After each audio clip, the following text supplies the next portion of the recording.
আমরা চলে যাব শুরুতেই একটা ইমেইলে, এবং এই ইমেইলটা শুনবো এবং আশা করছি যে এই ইমেইলটা আপনাদের কাছে অনেক বেশি ভালো লাগবে। চলুন শুরুতে আসি। ঠিক যেভাবে লিখেছেন আমি ঠিক সেভাবেই পড়ছি। আসসালামু আলাইকুম রাসেল ভাইয়া, জানি আপনি অলওয়েজ ভালোর দলেই থাকেন, তাই আর জিজ্ঞেস করলাম না। আমার ঘটনাটি স্টুডিওতে এসে শেয়ার করা পসিবল না, তাই লিখে পাঠালাম। First of all, I am extremely sorry যে স্টোরিটা বাংরেজিতে লেখার জন্য। যদি ভালো লাগে তাহলে প্লিজ একটু কষ্ট করে পড়ে শোনাবেন। যে ঘটনাটি বলবো এটা আমার নিজের সাথেই ঘটে যাওয়া একটি ঘটনা। ঘটনাটি ঘটে যাওয়ার আগে বলে রাখা ভালো যে আমার স্বপ্নে একটু প্রবলেম আছে। আমার সাথে বা আমার খুব কাছের মানুষদের সাথে খারাপ কিছু ঘটার আগে আমি স্বপ্নের মধ্যে তার ইঙ্গিত পাই। 2008 থেকে স্টিল আমার সাথে এই স্বপ্নের সমস্যাটা হচ্ছে। অনেক হুজুর, ইমাম দেখিয়েছি, কিন্তু আজ অবধি কোনো সঠিক সমাধান আমি পাইনি। যাক, মূল ঘটনায় চলে আসি। আমি ঢাকাতেই থাকি, বাট আমার হোম টাউন চাঁদপুর সদরে, আর ঘটনাটা ওইখানেই ঘটে। তখন আমি আমার মাস্টার্স ফাইনাল সেমিস্টার শেষ করে বাড়িতে যাই এবং কিছুদিন থাকার জন্য। আমাদের বিল্ডিংটা হচ্ছে one of the oldest building in Chandpur, যা একদম মেইন রোডের সাথেই। আর আমাদের বিল্ডিং এর পাশে একটি একতলা জমিদার বাড়ির মতো আছে, যা এখন মোটামুটি রিনোভেট করে ওইখানে মানুষ থাকা শুরু করেছে। আর ওই বাড়িটির সাথে আছে একটি সমাধি, যা আমার রুমের জানালার পাশেই। যেহেতু আমরা সেকেন্ড ফ্লোরে থাকি, তো আমার রুম থেকে ওই বাসার ছাদ একদম ক্লিয়ারলি দেখা যায়। আমার বেডের সাইডের জানালা থেকে ওই ছাদের ডিস্টেন্স খুবই অল্প। ওই দিন ছিল 6th মে 2018। সাধারণত আমি সব সময় অনেক লেট করে ঘুমাই। লেট নাইটে ইউটিউব থেকে টার্কিশ হরর মুভি দেখা আর ভূত এফএম শোনা এক প্রকার হ্যাবিট হয়ে গিয়েছিল। ওই দিন আমি তাই ল্যাপটপে অন করে মুভি দেখছি, কিন্তু হঠাৎ করে আমার কেন যেন চোখে এত ঘুম চলে আসছিল, আমি বুঝতেই পারছিলাম না। মানে খুব স্ট্রেঞ্জ ফর মি, বিকজ এত আর্লি আমার কখনো ঘুম আসে না। আমি অজান্তেই ঘুমিয়ে পড়ি। তখন হয়তো মাঝরাত হবে।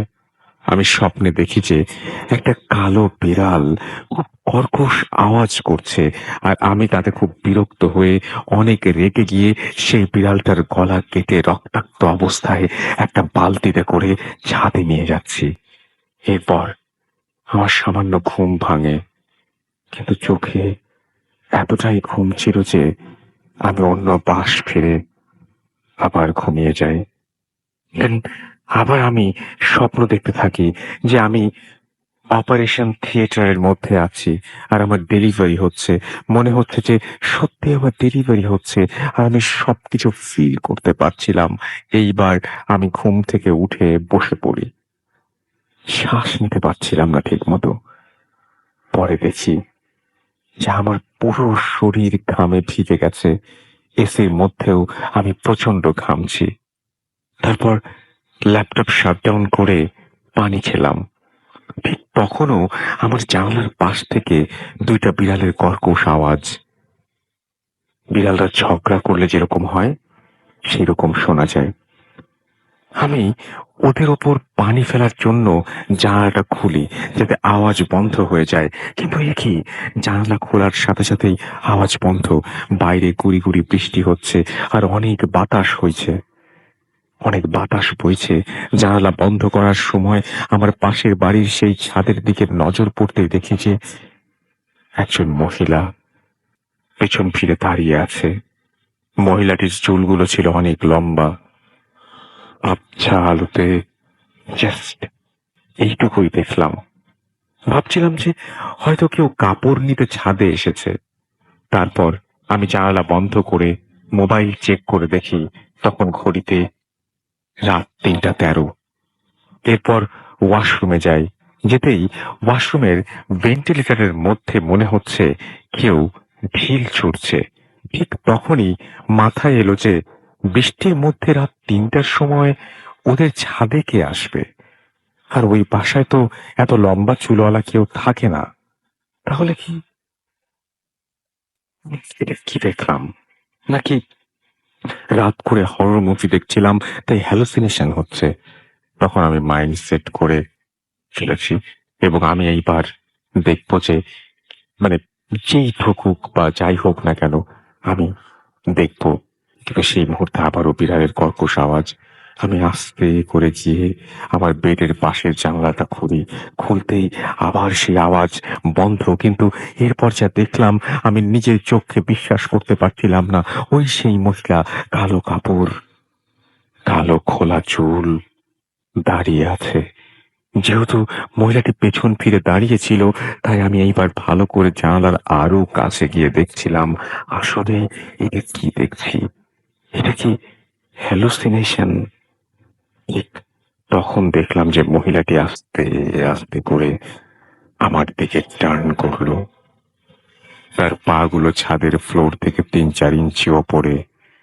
আমার দিকে ঘুরতেই দেখি যে মহিলাটির হাত জুড়ে একটি নবজাত শিশু। বিজলির ঝলকানিতে দেখতে পেলাম বাচ্চাটি পুরো রক্তাক্ত, নাভিটা পর্যন্ত কাটা হয়নি। মানে সদ্য ডেলিভারি করা বেবি যেমন হয় ঠিক তেমন। কিন্তু বাচ্চাটি দেখতে ছিল অনেক বিদঘুটে। আমি ব্যাপারটা ক্লিয়ার হওয়ার জন্য আরো ভালো করে দেখার চেষ্টা করছিলাম। আর ঠিক তখনই মহিলাটার চেহারা তার দিকে আমার চোখ ফেরাতে হলো এবং আমি শ্বাসরুদ্ধ হয়ে যাবার মতো অবস্থায় পড়লাম। কারণ এই মহিলার চেহারাটি ছিল পুরো কালো, আর আর তাতে চোখ, নাক, মুখ কিচ্ছু ছিল না। আমি তখন কি করব ভেবে পাচ্ছিলাম না। জলদি করে জানালাটা আটকে ফেলি। জানালাটা আটকাতেই সজোরে ঢিলের ওপর ঢিল ছোড়ার আওয়াজ পড়ছে এবং আওয়াজ শুরু হয়ে যায় জানালার মধ্যে, এবং সাথে সাথে সেই বিড়ালের আওয়াজ, নুপুরের শব্দ, আর সেই বাচ্চার কান্নার আওয়াজ। আমি জলদি গিয়ে আমাদের বাসার মেইজকে ডাকি। উনিও এইসব শুনে ভয় পেয়ে যায়। আমি তাড়াতাড়ি করে আয়াতুল কুরসি পড়া শুরু করি। যতক্ষণ পড়ি ততক্ষণ আওয়াজ বন্ধ থাকে। পড়া বন্ধ করলেই আবার আওয়াজ শুরু হয়। এমন ঠিক ফজরের আজানের সময়, এবং তার কিছু আগ পর্যন্ত ঠিক এইসব ঘটনাই চলতে থাকে। পরের দিন সকালে মাকে জিজ্ঞেস করে জানতে পারলাম যে ওই বাসায় একজন মারা গিয়েছিল অনেক বছর আগে। এরপর কিছুদিন আগে নাকি নুপুরের আওয়াজ শুনতো সবাই। দেয়ালে নখের আঁচড় দেখতে পেত, কিন্তু ডিরেক্টলি কেউ কিছু দেখেনি কখনো। ওই দিন রাতে আমার প্রচন্ড জ্বর আসে। একজন হুজুরও দেখানো হয়। হুজুরের মতে ওইটা একটা খারাপ কিছু ছিল, যার বাতাস আমার গায়ে লেগেছে। আর বলছিল আমার ওই জিনিসটার দিকে এইভাবে তাকিয়ে থাকাটা একেবারেই উচিত হয়নি। এরপর লাস্ট মান্থে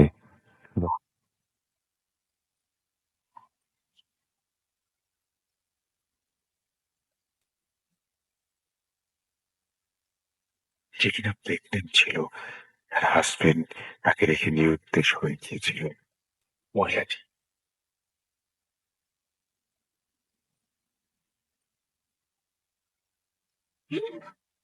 মহিলাটি কেউ খুব বেশি একটা বের হতে চাইতো না। মহিলাটি নাকি তার ডেলিভারি হওয়ার সময় সেই ঘরের ভেতরেই মারা যায়। এবং তার ৩ দিন পর অনেক পচা গন্ধ আসে যখন, তখন বাড়ির দরজা ভেঙে সবাই তাকে উদ্ধার করে এবং তখন দেখে যে সে ফ্লোরে পড়ে আছে, এবং বাচ্চাটিও নাকি সেই মহিলাটির সাথেই পেয়েছিল সবাই, বসেও মরে পড়ে আছে। ওই মহিলার চুলগুলো নাকি অনেক লম্বা ছিল। কিন্তু এত বছর পর আমাকে কেন দেখা দিল তা আজও বুঝতে পারিনি। এমন আরো কিছু প্যারানর্মাল জিনিস আমি এক্সপিরিয়েন্স করেছি, কিন্তু তেমন ডিরেক্টলি এর আগে আমি কখনো কিছু দেখিনি। আর সবচেয়ে বেশি অবাক করার মতো বিষয় ছিল যে ওই রাতে আমি আর আমার মেয়ের ছাড়া নাকি ওই সব আওয়াজ কেউ শুনতে পায়নি। আমার সাথে ঘটে যাওয়া আরো ছোটখাটো ঘটনা আছে, সময় পেলে সেগুলো লিখে পাঠাবো। জানি না কতটুকু গুছিয়ে লিখতে পেরেছি। লাভ ফুটাফান, এবং তারপরে তিনি তার নাম এবং ঠিকানা দিয়েছেন। Thank you very much.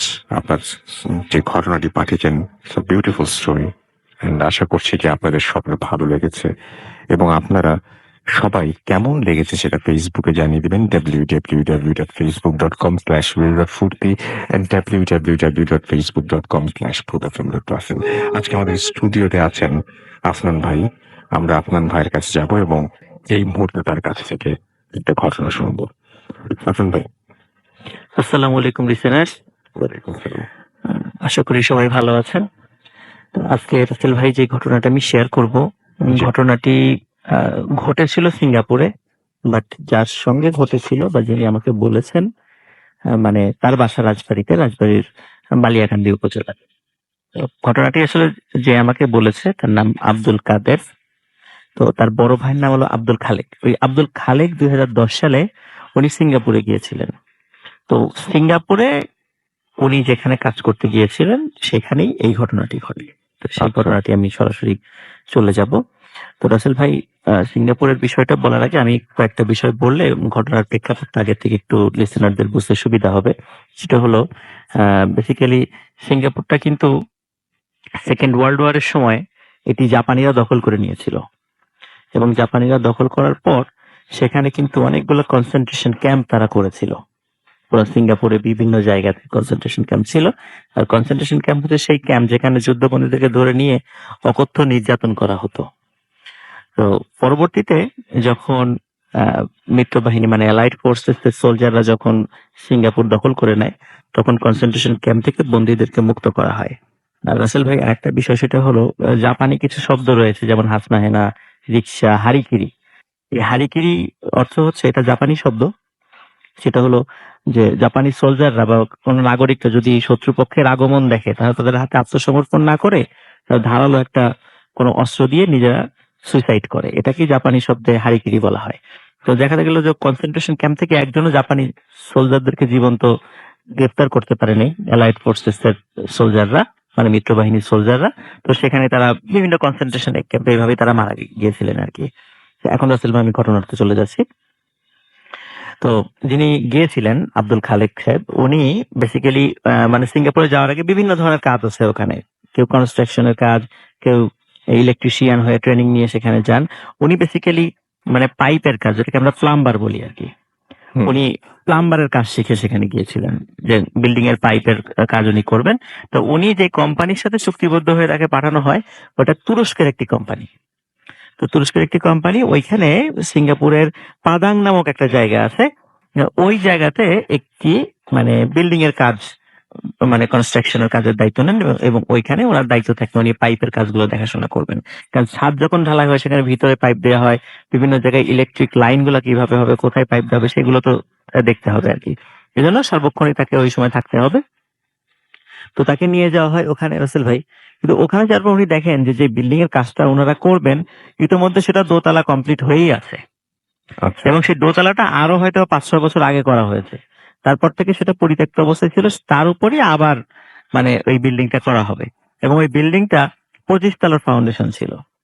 তারপরে ওনাদেরকে কাজ বুঝিয়ে দেওয়া হয়, বিল্ডিং এর মালিক বুঝিয়ে দেন। কিন্তু ওনারা বারবার বলেছিলেন যে আগের কোন কনস্ট্রাকশন কোম্পানিটা ছিল তাদের কাছ থেকে আমাদের কিছু বিষয় বুঝে নেওয়ার দরকার আছে। তারা কোন দিক দিয়ে কারেন্টের লাইন নিয়েছেন, কোন দিক দিয়ে কোন পাইপ বসিয়েছেন। তখন বলে যে তাদের সাথে কথা বলতে হবে না। মালিক বললেন যে তাদের সাথে কথা বলার দরকার না, আমি আপনাদেরকে বুঝাই দিচ্ছি। তখন তারা বারবার ওই কনস্ট্রাকশন ফার্মের সাথে কথা বলার চেষ্টা করলেও মালিক তাদেরকে কথা বলতে দেন নাই, মালিকই বুঝিয়ে দেন। যাই হোক, তারা যথারীতি কাজ শুরু করে দেয়। কিন্তু মনে হয় একটু সন্দেহ লাগে, কি ব্যাপার, তাদের সাথে কথা বলতে দিচ্ছে না কেন। যাই হোক, সন্দেহের পর্যায়ে থাকে, কিন্তু মনে করছে হয়তো বা কোনো কারণে লেনদেনের ঝামেলা ছিল, এই জন্য হয়তো বা কথা বলতে দিতে যাচ্ছে না, এরকমটা প্রথম দিকে তারা মনে করেছিল। তো আসলে ভাই, কাজটা যখন শুরু হয়, তো প্রথম 2 দিন 3 দিন কাজে কোনো সমস্যা হচ্ছিল না। বেসিক্যালি রাসেল ভাই, ওখানে কাজের জন্য 150 জন লোক কাজ করতো। মানে 24 আওয়ার্স কাজ কাজ চলতো। মানে 3 8 24 8 ঘন্টা করে 50 জন করে কাজ কন্টিনিউ। মানে এইসব কথা ছিল যে 6 মাসের মধ্যে 25 তলার মানে 25 তলা না, প্রায় 10 তলার কাজটা মানে শেষ করে দিতে, পরে আবার পরবর্তী ধাপে আবার তারা করবে এই কনস্ট্রাকশন। মানে এইভাবে চুক্তিটা ছিল। তো আসলে কাজটা যখন শুরু হলো, শুরু হওয়ার পর মানে দেখা গেল যে রাতের বেলা সাধারণত কাজের যারা দায়িত্বে থাকে, ঠিক রাতের মানে শিফট অনুযায়ী যখন হয়তো বা কারো সপ্তাহে হয়তো বা 1 বার বা 2 বার সুযোগ আসে, বা সাধারণত 2 বার সুযোগ আছে রাতের বেলা কাজ করার আর কি, ওই শিফটিং হিসাবে আর কি। তো রাতের বেলা কাজ করতে গেলে রাসেল ভাই কিছু বিপত্তি দেখা গেল। সেটা হলো মানে কিছু লোক মানে রাতে যখন মানে কনস্ট্রাকশন কাজগুলো করতো, তখন হঠাৎ কেউ মানে নিচে পড়ে যেত, হয়তো পা পিছলে পড়ে গেছে, বিভিন্ন কারণে হতে পারে। পড়ে গিয়ে রাসেল ভাই এমন জায়গায় পড়তো, মানে কনস্ট্রাকশনের কাজে আমরা দেখেছি রড গুলো কিন্তু খাড়া খাড়া করা থাকে, একদম রডের উপরে গিয়ে পড়তো এবং খুব বীভৎসভাবে মারা যেত। তো এইভাবে যখন কয়েকজন লোক মারা গেল, তখন লোকজন রাতের শিফটে কাজ করতে চাইলো না। তখন বলা হলো আমরা রাতের শিফটে কাজ করব না। তখন মালিক বলে আচ্ছা ঠিক আছে, তাহলে 16 ঘন্টা কাজ হবে। তো দিনের বেলায় কাজ হবে, 2 শিফটে কাজ হবে, গভীর রাতে সবাই ঘুমাবে। এইভাবে কাজ ঠিক হলো।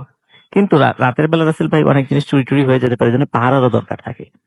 তখন ওই প্লাম্বার হিসাবে যিনি ছিলেন রাসেল ভাই, ওই পাহারার কাজে তাকে একটু নিযুক্ত করা হয় যে আপনি কাজ তো আপনার কাজ তো কম, তাহলে আপনি একটু যদি এই সিকিউরিটির দায়িত্বটা পালন করেন তাহলে আপনি এক্সট্রা একটা বেতন তাকে দেওয়া হবে। তো এই শর্তে উনি সিকিউরিটির দায়িত্বটা অতিরিক্ত হিসাবে নিতে রাজি হলেন।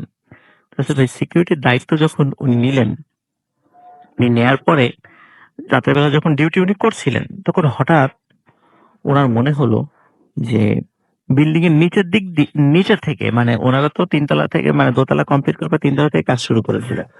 তখন মনে হলো একদম বেসমেন্টে মানে অনেক লোকের শব্দ, বা মনে হচ্ছে অনেক লোক কথা বলছে, এরকম মানে বিষয়টা তার কাছে মনে হয়।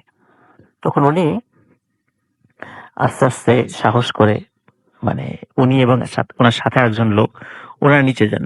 কিন্তু নিচে যাওয়ার পরে দেখা যাচ্ছে যে কোনো শব্দ নেই। তখন ওনার সাথের যিনি লোক ছিলেন, উনি ছিলেন আবার ইন্দোনেশিয়ার একজন লোক। তো উনি আবার তাকে একটু ধমক দিয়ে বললেন যে এত রাতের বেলা এখন উপর থেকে নিচে আসছি, যদি উপরে কোনো কিছু চুরি হয় তাহলে তো আমাদের দোষ হবে। তুমি কি শুনতে না কি শুনতে শুনেছো, তাড়াতাড়ি উপরে চলো। তখন উনি আবার উপরে চলে যান, কিন্তু আসলে উপরে যাওয়ার পরে আবারও শব্দ ওই আব্দুল খালিক সাহেব শোনেন। তখন যখন ইন্দোনেশিয়ার ওই লোককে বলেন চলেন আবার গিয়ে দেখে আসি, তখন কিন্তু ইন্দোনেশিয়ার ওই লোকটা যেতে রাজি হয় না। তখন ইন্দোনেশিয়ার ওই লোকটা বলেন যে তোমার যদি এতই আগ্রহ থাকে তো তুমি একাই যাও, আমি যাবো না। রাসেল ভাই উনি একাই টর্চ নিয়ে নিচে যান। নিচে যাওয়ার পরে সত্যি তখন ওই শব্দটার মানে মিলিয়ে যায় না, তখন শুনতেছে যে অসংখ্য লোক চিৎকার চেঁচামেচি মানে আর্তনাদ এরকম করছে। তখন এটা শোনার পরে উনি বেশ ভয় পান, ওখান থেকে তাড়াতাড়ি ওখান থেকে চলে আসেন। আসার পরে ওনার মালিককে বলেন যে রাতের বেলা এই বিষয়গুলো মানে শুনেছি। তখন ওর মালিক ওনাকে বলেন যে তুমি খবরদার এই কথাগুলো মানে অন্যান্য শ্রমিকের কাছে বলো না, তাহলে তারা ভয় পাবে, তারা কাজ করতে চাইবে না। রাসেল ভাই উনি প্রথম বলে আচ্ছা ঠিক আছে আমি বলবো না। রাসেল ভাই পরের মানে তার 2 3 দিন পরে যখন উনি আবার রাতের একটা শিফটের ডিউটির দায়িত্ব পড়ে ওনার রাতের বেলা, তখন উনি ফিল করছিলেন যে উনি একটা জায়গায় ডিউটি করছিলেন, উনি ফিল করছিলেন ওনার আশেপাশে কিছু কালো ছায়ামূর্তি ঘোরাফেরা করছে।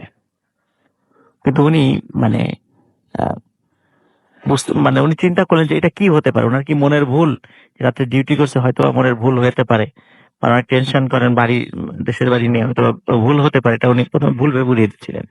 কিন্তু মনে হলো যে কে যেন ওনার কানের কাছে এসে ফিস ফিস করে বলছেন যে গো গো গো, মানে চলে যাও চলে যাও, এরকম কথা বলছেন। তো রাসেল ভাই উনি সেটাতেও কোনো গুরুত্ব দেন না শুরুর দিকে।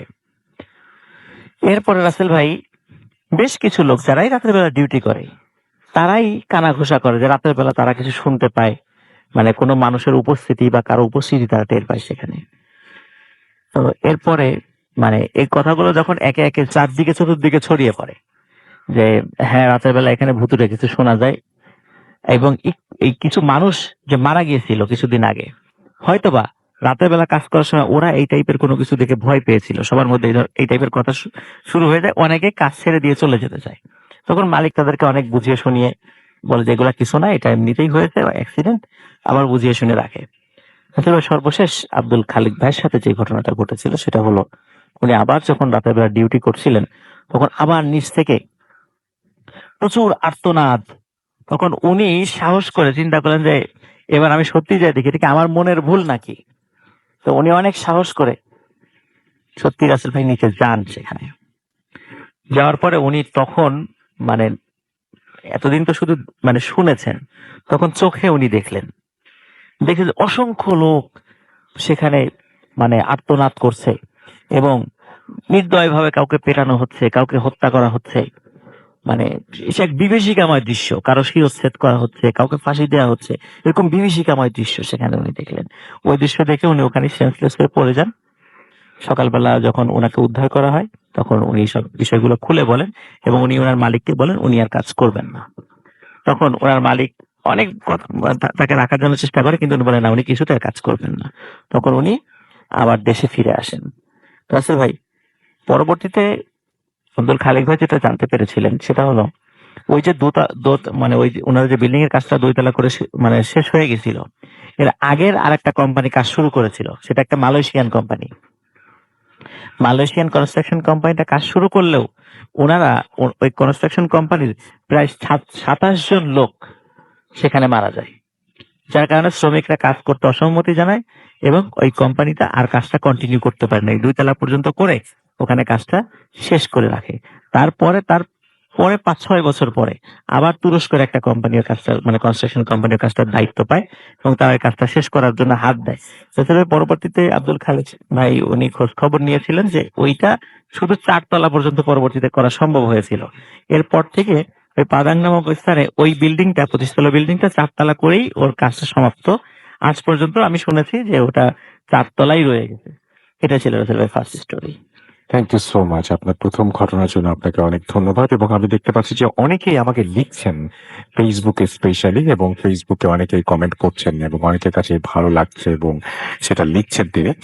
এবং আমি দেখতে পাচ্ছি যে আমাদের সাথে আছেন এই মুহূর্তে নাবিল, আমাদের সঙ্গে আছেন আর জে আশিকুর রহমান, এছাড়াও আছেন শুভ হুসাইন শুভ, ইমেলটা দারুণ ছিল। আজ আমাদের সঙ্গে আছেন আশিকুল হক সিয়াম, এছাড়াও আমাদের সঙ্গে আছেন দেখতে পাচ্ছি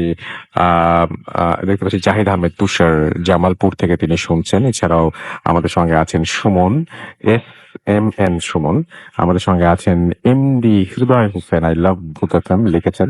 সাজাদ হোসেন অনিক আমাদের সাথে লিখেছেন বগুড়া থেকে। আমাদের সঙ্গে আছেন দেখতে পাচ্ছি অরিন সিদ্দিক এবং তার সঙ্গে তার বন্ধু শাফিন, তিনিও আছেন এবং তারা একসঙ্গে শুনছেন।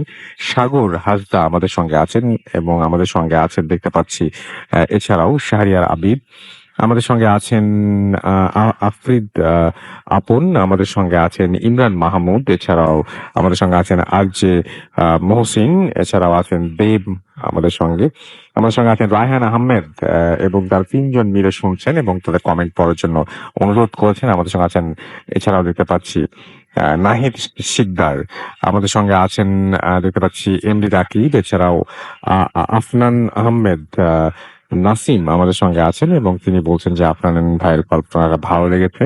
ফাহিম হাসান আমাদের সঙ্গে আছেন যশোর থেকে, এছাড়াও মোহাম্মদ ওসমান সাইদি আমাদের সঙ্গে আছেন MD ইমরান মাহমুদ লিখেছেন আই লাভ ভূত FM। শান্ত মাহমুদ আমাদের সঙ্গে আছেন তসলিম মাহমুদ হৃদয়, এছাড়াও আছেন সুধা আমাদের সঙ্গে আছেন দেখতে পাচ্ছি RJ আলী হাসান, এছাড়াও আমাদের সঙ্গে আছেন দেখতে পাচ্ছি আবু রায়হান এবং তিনি লিখেছেন I love Bhoot FM। Orin Sikdar আমাদের সঙ্গে আছেন, আদনান চৌধুরী শাকিল আমাদের সঙ্গে আছেন মহিউদ্দিন আহমেদ লিখেছেন ভালো লাগছে। আলমগীর হোসাইন মেহেদি আমাদের সঙ্গে আছেন দুর্গাপুর থেকে, তিনি শুনছেন। আমাদের সঙ্গে আছেন দেখতে পাচ্ছি এছাড়াও রিফাত ইসলাম ঝিনাইদহ থেকে, তিনি শুনছেন। মেহেদি হাসান মুন্না আমাদের সঙ্গে আছেন, তিনি শুনছেন। ইমরান মাহমুদ আমাদের সঙ্গে আছেন, অ্যাপ দিয়ে শুনছেন। আমার মনে হয় ভলিউমটা একটু বাড়ানো উচিত, আপনার অ্যাপের ভলিউম তো। ও আচ্ছা, আমাদের সঙ্গে দেখতে পাচ্ছি যে রুবায়েত খান আছেন, আমাদের সঙ্গে আছেন মারুফ রোমান, এছাড়া আমাদের সঙ্গে আছেন দেখতে পাচ্ছি আরো অনেকেই। তো যাই হোক, যারা আছেন তারা পুরোটা সময় আশা করছি আমাদের সঙ্গে থাকবেন। ফারাবি ইসলাম তন্ময় আছেন খুলনা থেকে, রিজু ইসলাম আছেন আমাদের সঙ্গে, তো আরো অনেকেই আছেন। আমি এতক্ষণ পড়ছিলাম আমাদের যে ভূত FM'ের পেজটা রয়েছে সেই পেজ থেকে, একটু পরে ফুর্তির পেজ থেকে পড়বো। সেই পর্যন্ত আমাদের সঙ্গে থাকুন, যাচ্ছে একটু ছোট্ট বিরতিতে, ফিরে আসবো এখনই। স্টে টিউনড রেডিও ফুর্তির FM and do ফুর্তি।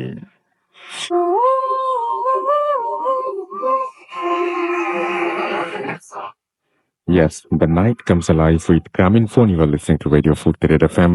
ঘড়িতে সময় রাত 12:28 আমি রাসেল আছি সাথে স্পার্কল কিং সোহাগ আমাদের সঙ্গে আছেন দেখতে পাচ্ছি এমডি বাজিব আছেন আমাদের সঙ্গে, রায়হান আহমেদ আমাদের সঙ্গে আছেন, নাফিউর সাদ আলম সাদ আমাদের সঙ্গে আছেন, সাদিকুল হাসান রাব্বি, দীপ রাজ আমাদের সঙ্গে আছেন ইয়াসিন শাফিন, এছাড়াও ইমন শিকদার আমাদের সঙ্গে আছেন, সাকিব হাসান আমাদের সঙ্গে আছেন, লিখেছেন নাইস স্টোরি, আয়ান রহমান আমাদের সঙ্গে আছেন, রাজপুত্র দাউদ আমাদের সঙ্গে আছেন মেহেদি হাসান তুষার, এছাড়াও রিশাদ মাহমুদ আমাদের সঙ্গে আরো অনেকেই আছেন, নূর উদ্দিন নোবেল আমাদের সঙ্গে আছেন দেখতে পাচ্ছি, বিহঙ্গ বালক, এছাড়াও শাহরুখ খান আকাশ আমাদের সঙ্গে আছেন, এবং আমাদের সঙ্গে আছেন দেখতে পাচ্ছি এছাড়াও আরো অনেকেই। তো যাই হোক, আমরা চলে যাব আমাদের পরবর্তী ঘটনায়, আমাদের পরবর্তী অতিথির কাছে, এবং আপনার নামটা একটু প্লিজ বলবেন, কোথা থেকে এসেছেন, তারপর আপনার ঘটনায় যাব আমরা।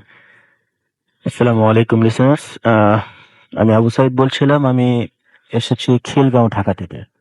চলে যায় আপনার ঘটনায়। জি, ধন্যবাদ রাসেল ভাই। তো আমি সরাসরি আমার ঘটনায় চলে যাচ্ছি। তো আমার ঘটনাটিও দেশের বাইরে। আমি কর্মসূত্রে 2015 সালে কাতারে যাই। তো সেখানকে আমি কাতারের রাজধানী দোহা থেকে প্রায় 12 কিলোমিটার দূরে একটি অঞ্চলে থাকি। অঞ্চলটির নাম হচ্ছে সানাইয়া, যার ইংলিশ নেম হচ্ছে ইন্ডাস্ট্রিয়াল পার্ক বা ইন্ডাস্ট্রিয়াল এরিয়া। তো ওই দেশগুলোতে আসলে বেসিক্যালি এমন হয় যে মিল ফ্যাক্টরি, কারখানা যেগুলো আছে ওইগুলোর জন্য আলাদা একটা সাইট, এবং রেসিডেন্সিয়াল এরিয়া আলাদা, এবং অন্যান্য কমার্শিয়াল স্পেস গুলো আলাদা হয়। আমাদের ওখানে ইন্ডাস্ট্রিয়াল এরিয়াতে শুধুমাত্র ফ্যাক্টরি এবং ওয়ার্কারদের অ্যাকোমোডেশন ছিল, এবং বিভিন্ন যে কোম্পানিগুলো ছিল এই কোম্পানিগুলোর ছোট ছোট কিছু মসজিদ ছিল। আমি আসলে ওই সমস্ত একটি মসজিদে জব করি, জবের উদ্দেশ্যে যাই। তো আমার যে বিল্ডিংটা ছিল, যে মসজিদটা ছিল, সেটা ছিল 52 নাম্বার স্ট্রিট। ইন্ডাস্ট্রিয়াল পার্কে অনেকগুলো স্ট্রিট ছিল, সেটা ছিল 52 নাম্বার স্ট্রিট। তো আমার স্ট্রিটে যে মসজিদটা ছিল, সেই মসজিদটার বাউন্ডারির অপোজিট একটা বিল্ডিং ছিল। আসলে বিল্ডিং না, টিন সেট একটা ঘর, বিশাল বড় একটা ঘর, সেটা পরিত্যক্ত ছিল, একদম জীর্ণ শীর্ণ অবস্থায় ছিল। তো আমি যখন আমার রুম থেকে বের হতাম, ওই ঘরটার দিকে তাকালে আমার একটু খারাপ লাগতো। আসলে মানে নিজের রুমের সামনে এমন একটা পরিত্যক্ত ঘর দেখতে আসলে কখনোই ভালো লাগে না। দেখতে মনে হতো যে ঘরটা আসলে মরে গেছে। তো এমন দেখতে থাকি। তো কিছুদিন পর আমি আসলে কৌতূহলবশত আমি আমার আরেক সহকর্মীকে জিজ্ঞাসা করলাম যে আসলে এই ঘরটা এমন পরিত্যক্ত কেন। এখানে তো আসলে আশপাশে যতগুলো কোম্পানি আছে সবগুলো বেশ ভালো চলছে, খুবই ভালো, সবগুলো ইন্টারন্যাশনাল কোম্পানি। তো এখানেও তো আসলে অনেক বড় একটা ফ্যাক্টরি করা যেত, এটা কাদের আওতাধীন আছে বা এটা পরিত্যক্ত কেন, এরকম কেন মনে হচ্ছে অনেকদিন ব্যবহার হচ্ছে না। তো উনি আমাকে বলেন যে আসলে এই ঘরটা পড়ে থাকার পেছনে অনেক লম্বা একটা ইতিহাস আছে। আহ, আমি আপনাকে বলবো, সময় দেন। তো উনি আমাকে এক সময় বলেন ঘটনাটা আসলে কি। তো উনি বলেন যে 1998 সালের দিকে এই মসজিদেই একজন ইমাম আসেন শরীয়তপুর থেকে, তার নাম ছিল গোলাম মোস্তফা। উনি এই মসজিদের ইমাম হয়ে এখানে আসেন। আমি বলে রাখি, অনেকে হয়তো বা জানবেন যে মিডল ইস্টে, বিশেষ করে কাতারে, শতকরা 60-70% মসজিদের ইমাম বাংলাদেশি। এখনো তারা প্রতি বছর বা 2 বছর গ্যাপ দিয়ে বাংলাদেশে আসে এবং ইন্টারভিউ দিয়ে ইমাম মুয়াজ্জিন নিয়ে যায়। তো ওই সূত্রে উনি 1998 সালে ওই মসজিদে গিয়েছিলেন। তো আমি বলে রাখি, ওই ইন্ডাস্ট্রিয়াল এরিয়াটার ওই 52 নাম্বার স্ট্রিট ছিল সেই সময় সর্বশেষ স্ট্রিট। তার পাশে, মানে ওটা ছিল বাউন্ডারি লাস্ট, তার পাশে কোনো অন্য কোনো বিল্ডিং বা কোনো কমার্শিয়াল জায়গা ছিল না, ছিল শুধু মরুভূমি, এবং মরুভূমির অপর প্রান্তে ছিল আরব সাগর। অর্থাৎ সেটা একেবারে শেষ স্ট্রিট। ওইদিকে সাধারণত ভাবে যখন কোনো এরিয়ার শেষ হয়ে যেত এবং যার পরে কোনো জনবসতি থাকে না, ওই দিকটাই লোকজনের চলাচল আনাগোনা আসলে সাধারণভাবে একটু কম হয়ে থাকে। তো ওই মসজিদটাও ছিল ওরকম, মুসল্লিও খুব কম হতো, এবং উনি একাই সেই মসজিদটা দেখাশোনা করতেন রাসেল ভাই। আচ্ছা, তো উনি একাই থাকেন। নামাজ, আজান দেওয়া, নামাজ পড়ানো এবং মসজিদ পরিষ্কারের দায়িত্ব সব ছিল ওইগুলা মোস্তফা ভাইয়ের হাতেই। তো উনি তাহাজ্জুদ পড়তেন। তাহাজ্জুদ পড়ার জন্য আসলে নরমালি একটু আগে উঠতে হয় ঘুম থেকে। উনি 1টা, 1:30 বা 2টার দিকে ঘুম থেকে উঠে যেতেন। উনি উঠতেন এবং ওই বিল্ডিংটা, যে বিল্ডিংটার কথা আমি শুরুতে বলছিলাম, সরি, টিন শেড ঘরটা, বড় একটা মিলের মতো, কারখানার মতো। তো সাধারণত টিনের যে বড় বড় দোতলা ঘরগুলা হয় বা কোম্পানির যে ঘরগুলা উঠায়, এদের সিঁড়িটা সাধারণত বাইরে দিয়ে দেয়, যে দেওয়ালের এক পাশ দিয়ে বাইরে দিয়ে সিঁড়িটা হয় উপরে থাকার জন্য। তো সিঁড়ি কোঠায়, একদম সিঁড়িতে উঠে উপরে কোঠায়, ওই জায়গাতে একটা রুমের সামনে সিঁড়ি কোঠায় বসে একটা বৃদ্ধ লোক, আসলে ওরকম বৃদ্ধ না, 50 বা 60 এরকম বয়স, মুখে দাড়ি, পাকিস্তানি লোক। উনি ওখানে বসে বসে কিছু একটা ডায়েরিতে লিখতেছে বা পড়তেছে, এমন উনি দেখেন প্রতিদিনই, যে তার বাউন্ডারির বাইরে সিঁড়িটা, এবং সিঁড়ি কোঠায় বসে ওই লোকটা কিছু একটা লিখতেছে বা পড়তেছে, এমন উনি দেখেন। উনি এটা বেশ কিছুদিন দেখেন, দেখার পর ওনার একটা আগ্রহ জাগে, এই লোকটাকে মসজিদে কোনো দেখি না। ওনার মনে হয় যে লোকটা যেখানে বসে ডায়েরিটা লিখতেছে বা পড়তেছে, পাশের রুমটাতে আরো কয়েকজন লোক থাকে, এমন একটা আওয়াজ উনি পান। আসলে অনুমান হয় সাধারণত যে আমরা যদি নিচ থেকে দোতলায় কোনো রুম দেখি, আর যদি আলো জ্বালানো থাকে, তো মনে হয় যে ভিতরে আরো কয়েকজন হয়তো বা আছে ওই সময়। উনি ওনাদেরকে মসজিদে দেখেন না, তো এই জন্য উনি ভাবেন যে একদিন যাবো তাদের সাথে দেখা করবে, এখানে যেহেতু আমি আছি, একা একা থাকি, খারাপ লাগে। তো উনি একদিন, সাধারণত সারাদিনে সবাই কর্মব্যস্ত থাকে, উনি ঠিক করেন যে রাত্রে যাবে। তো উনি এশার নামাজ পড়ে 9টার দিকে ওই দিকে যান। তো উনি আহ যদি ওই ঘরটার মেইন গেট দিয়ে ঢুকতে যান, তাহলে ওনাকে মোটামুটি বেশি হাঁটতে হবে। তো উনি শর্টকাট নেওয়ার জন্য বিল্ডিংটার, মানে ওই ঘরটার উল্টা দিক দিয়ে, মানে মরুভূমির রাস্তাটা উনি বেছে নেন, যেখান দিয়ে খুব শর্টকাটে যাওয়া যাবে ওই ঘরটাতে। তো উনি জাস্ট একটু ক্রস করে পিছনের গেটটা তিনি ঢুকেন, দেখেন যে গেটটা অর্ধেক খোলা অর্ধেক লাগানো।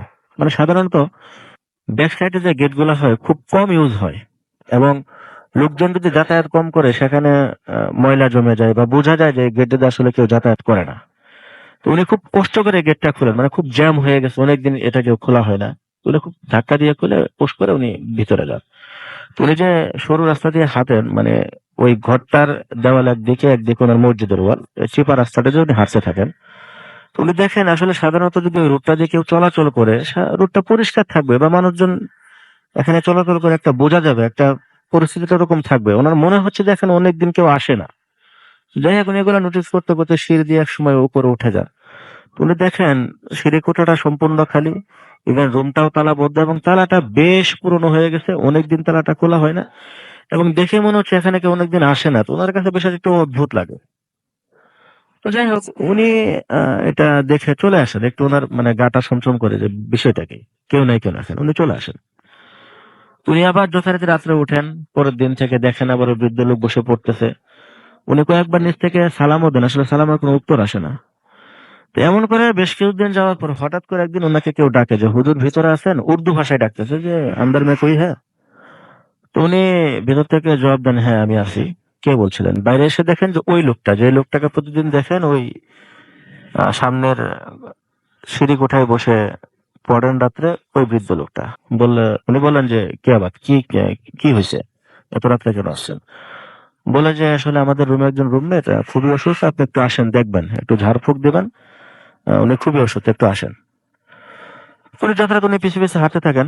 তো উনি ওনার সামনে দিয়ে হাঁটতে, উনি ওনার পিছে ওনাকে ফলো করতেছেন, কিন্তু উনি জোরে হেঁটেও তাকে ধরতে পারতেছেন না। তো যাই হোক, একটা সময় রুমে পৌঁছে দেন, রুমে গিয়ে দেখেন যে 4-5 জন লোক দাঁড়ানো, আর মাঝখানে একটা লোক শোয়া। উনি একটা বিষয় নোটিশ করেন, যে লোকগুলা দাঁড়ানো তাদের মুখে কোনো অস্থিরতা, বা একটা লোক যেখানে অসুস্থ, অসুস্থ হলে সাধারণত আমাদের রুমমেটদের মধ্যে সবার মধ্যে একটা বিচলিত ভাব থাকে, ওরকম নেই, সবাই স্বাভাবিক। জাস্ট ওনার দিকে তাকিয়েছে, একজন সালাম দেয়, উনি ভিতরে যান, এবং দেখেন সবার পরনে যে ধরনের পোশাক, আসলে ওই পোশাকগুলো মানে ওই সময়কার ট্রেন্ড না। অর্থাৎ আমরা এখন যে সময় পোশাকগুলো পরতেছি, আমরা যদি 20 বছর আগের পোশাকগুলো দেখি কেউ পরে আছে, একটু অদ্ভুত লাগবে। তো ওই লোকগুলার গায়ে যে ধরনের পাঞ্জাবি ছিল, কাতারে আসলে পাঞ্জাবি গুলো আরো 20-25 বছর আগে মানে প্রচলন ছিল। তো উনি এগুলা দেখে ওনার কাছে একটু অদ্ভুত লাগে। তো যাই হোক, উনি লোকটার কাছে যান, গিয়ে লোকটাকে চেক করে দেখেন যে উনি আসলে মরে গেছে অলরেডি। উনি বলেন আসলে তিনি তো মারা গেছেন, তিনি তো আসলে অসুস্থ না। বললেন আচ্ছা ঠিক আছে, উনি যেহেতু মারা গেছেন, এক কাজ করেন হুজুর, আপনি জানাজাটা পড়াই দেন, আমরা সকালে ওনাকে অন্যভাবে দাফন করে ফেলবো। বলছে যে এই অবস্থায় এই কজন লোক নিয়ে জানাজা, বলছে তো কথা বললেন না, জানাজাটা পড়ান, আমাদের একটু প্রবলেম আছে। আচ্ছা ঠিক আছে, আমি একটু আসি, কারণ জানাজা পড়ার জন্য আসলে একটু প্রিপারেশনের দরকার আছে। তুমি চলে আসেন, চলে এসে 5-6 মিনিট পর আবার ব্যাক করেন, দেখেন যে সবাই জানাজার জন্য দাঁড়িয়ে গেছে, লাস্টটাকে সামনে রাখছে একটা তক্তার মধ্যে। তুমি জানাজা স্বাভাবিক পড়ান, পরে জানাজা পড়ানো শেষ হওয়ার সাথে সাথে ওই লোকগুলো হুজুরে খুব দ্রুত বের করে দেয়, হুজুর আপনি এখন চলে যান, ওনাকে খুব দ্রুত বের করে দেন। তো বের করে দিয়ে ওই মুরব্বী লোকটা যে লোকটা হুজুরকে ডেকে নিয়ে গেছিলেন, উনি খুব তাড়াতাড়ি দরজাটা লাগাই দেন। উনি একটু ঘাবড়ে যান এবং আস্তে আস্তে সিঁড়িতে নামতে থাকেন। যখন উনি সিঁড়িটা শেষ করছেন তখন ওনার কাছে এক ধরনের আওয়াজ আসতে থাকে ভিতর থেকে, যে ধূপ ধাপ কেমন যেন একটা আওয়াজ হচ্ছে। উনি একটু থমকে দাঁড়ান যে এই আওয়াজটা কোত্থেকে আসতেছে। তিনি নোটিস করেন যে আওয়াজটা আসলে ভিতর থেকে আসতেছে, মানে খুব ধূপ ধাপ, কেউ লাঠি দিয়ে পেটাচ্ছে কোনো নরম কোনো বস্তুর উপর, এরকম শব্দ, যে এটা কিভাবে হচ্ছে, কেন হচ্ছে। তো ওনার একটু ভয় লাগতে থাকে। আস্তে আস্তে উনি উপরে ওঠেন যে দেখবেন আসলে কি হচ্ছে। তো উনি উপরে সিঁড়ি কোঠায় উঠে দেখেন যে দরজাটা একটু খোলা। তো উনি আর একটু ভালো করে দেখার জন্য দরজাটা একটু হাত দিয়ে সরিয়ে ভিতরে দেখেন, যে জিনিসটা উনি দেখেন যে ওই লোকগুলা, মানে ওই লাশটাকে শুয়ে হাতে চাপাতে নিয়ে লাশগুলোকে কুপাচ্ছে একাধারে, সবাই কুপাচ্ছে এবং সবার গায়ে রক্ত মেখে আছে। উনি আসলে এটা দেখে একটু থান্ডার হয়ে যান। আসলে উনি ব্যাক করবেন দরজাটা ছেড়ে দিয়ে, শক্তিটা উনি পাচ্ছিলেন না। তো এই মুহূর্তে যে লোকটা ওনাকে ডেকে নিয়ে গিয়েছিল, ওই বৃদ্ধ লোকটা হাতে চাপাতি, মুখে রক্ত, এইভাবে জাস্ট আস্তে আস্তে ঘাটটা ওনার দিকে টান করেন এবং উনি দেখেন ওনার পুরা মুখটা রক্তাক্ত হয়ে আছে। তো এটা দেখে উনি মানে প্রচুর পরিমাণে ভয় পেয়ে যান। ওখান থেকে এক দৌড়ে ওনার মসজিদে এসে সেন্সলেস হয়ে পড়ে যান। তো সকালে লোকজন ওনাকে উদ্ধার করে। তো এরপর থেকে উনি আসলে অসুস্থ হয়ে পড়েন, প্রচন্ড পরিমাণে অসুস্থ হয়ে পড়েন। অসুস্থতা ওনার কোনো কমে না, অনেক ট্রিটমেন্ট হয়। তো পরে বাধ্যগতভাবে ওনার কোম্পানি ওনাকে বলেন যে আপনি দেশে চলে যান। উনি দেশে চলে আসেন। তো দেশে চলে আসার পর শোনা যায় যে উনি একটা সময় মানসিক ভারসাম্য হারাইছিল, উনি শুধু লাশ রক্ত এগুলো বলতে থাকেন। তো ট্রিটমেন্ট চলতে চলতে একটা সময় উনি মারা যান। ওরা আসলে খোঁজ নিয়ে দেখা যায় যে ওই বিল্ডিংটায়, ওই রুমটায় 5-6 জন পাকিস্তানি বসবাস করতো। তো তারা সবাই একজনকে খুন করে, ওখানে খুন করে সবাই পালায় যায় এবং তারা সবাই ছিল পেশায় মানে মৎস্য শিকারী, মাছের ব্যবসা করতো ওই সময়। তো পরবর্তী সময়ে কাতার সরকার ওই জায়গাটা এবং ওই ঘরটাকে সিলগালা করে দেয়। তো এই ছিল আসলে আমার স্টোরি। অনেক ধন্যবাদ আপনাকে আপনার ঘটনার জন্য, এবং আমি আশা করব যে আজকে এই ঘটনাটা আপনারা অনেকে এনজয় করেছেন এবং আপনাদের কাছে ভালো লেগেছে। এবং আমরা ছোট্ট একটা বিরতি নিতে হচ্ছে, কারণ এরপরে আবার আপনার ভাইয়ের কাছে যাব। সুতরাং তার ঘটনা শোনার আগে একটা ছোট্ট বিরতি নিচ্ছি এবং বিরতির পরে আবারও ফিরে আসছি। সেই পর্যন্ত আমাদের সঙ্গে থাকুন। আরো একবার জানিয়ে দিই, আমাদেরকে যদি লিখতে চান তাহলে আমাদের ইমেল অ্যাড্রেস হচ্ছে bhutfm@radio40.fm, which is bhwtfm@radioforj.fm। আপনার নাম, ঠিকানা এবং ফোন নাম্বার সহ আপনার জীবনে ঘটে যাওয়া বা আপনার জানা সেরা ঘটনা লিখে পাঠিয়ে দিন আমাদের কাছে। ঘটনার শুরুতে অবশ্যই উল্লেখ করুন যে ঘটনাটি আপনি স্টুডিওতে এসে শেয়ার করতে চান, নাকি আপনি চান আপনার ঘটনা আমরা পড়ে শোনাই। যারা দেশের বাইরে রয়েছেন তারা সরাসরি অডিও ক্লিপ পাঠিয়ে দিতে পারেন বা লিখেও পাঠাতে পারেন আপনার ঘটনাটি। চলে যাচ্ছি ছোট্ট একটা বিরতিতে। আমাদের ফেসবুক পেজের অ্যাড্রেস দিয়ে www.facebook.com/very.furti and www.facebook.com/bhutfm.raffle। একটা ছোট্ট বিরতি নেব, ফিরে আসবো এখনই, সাথে থাকুন।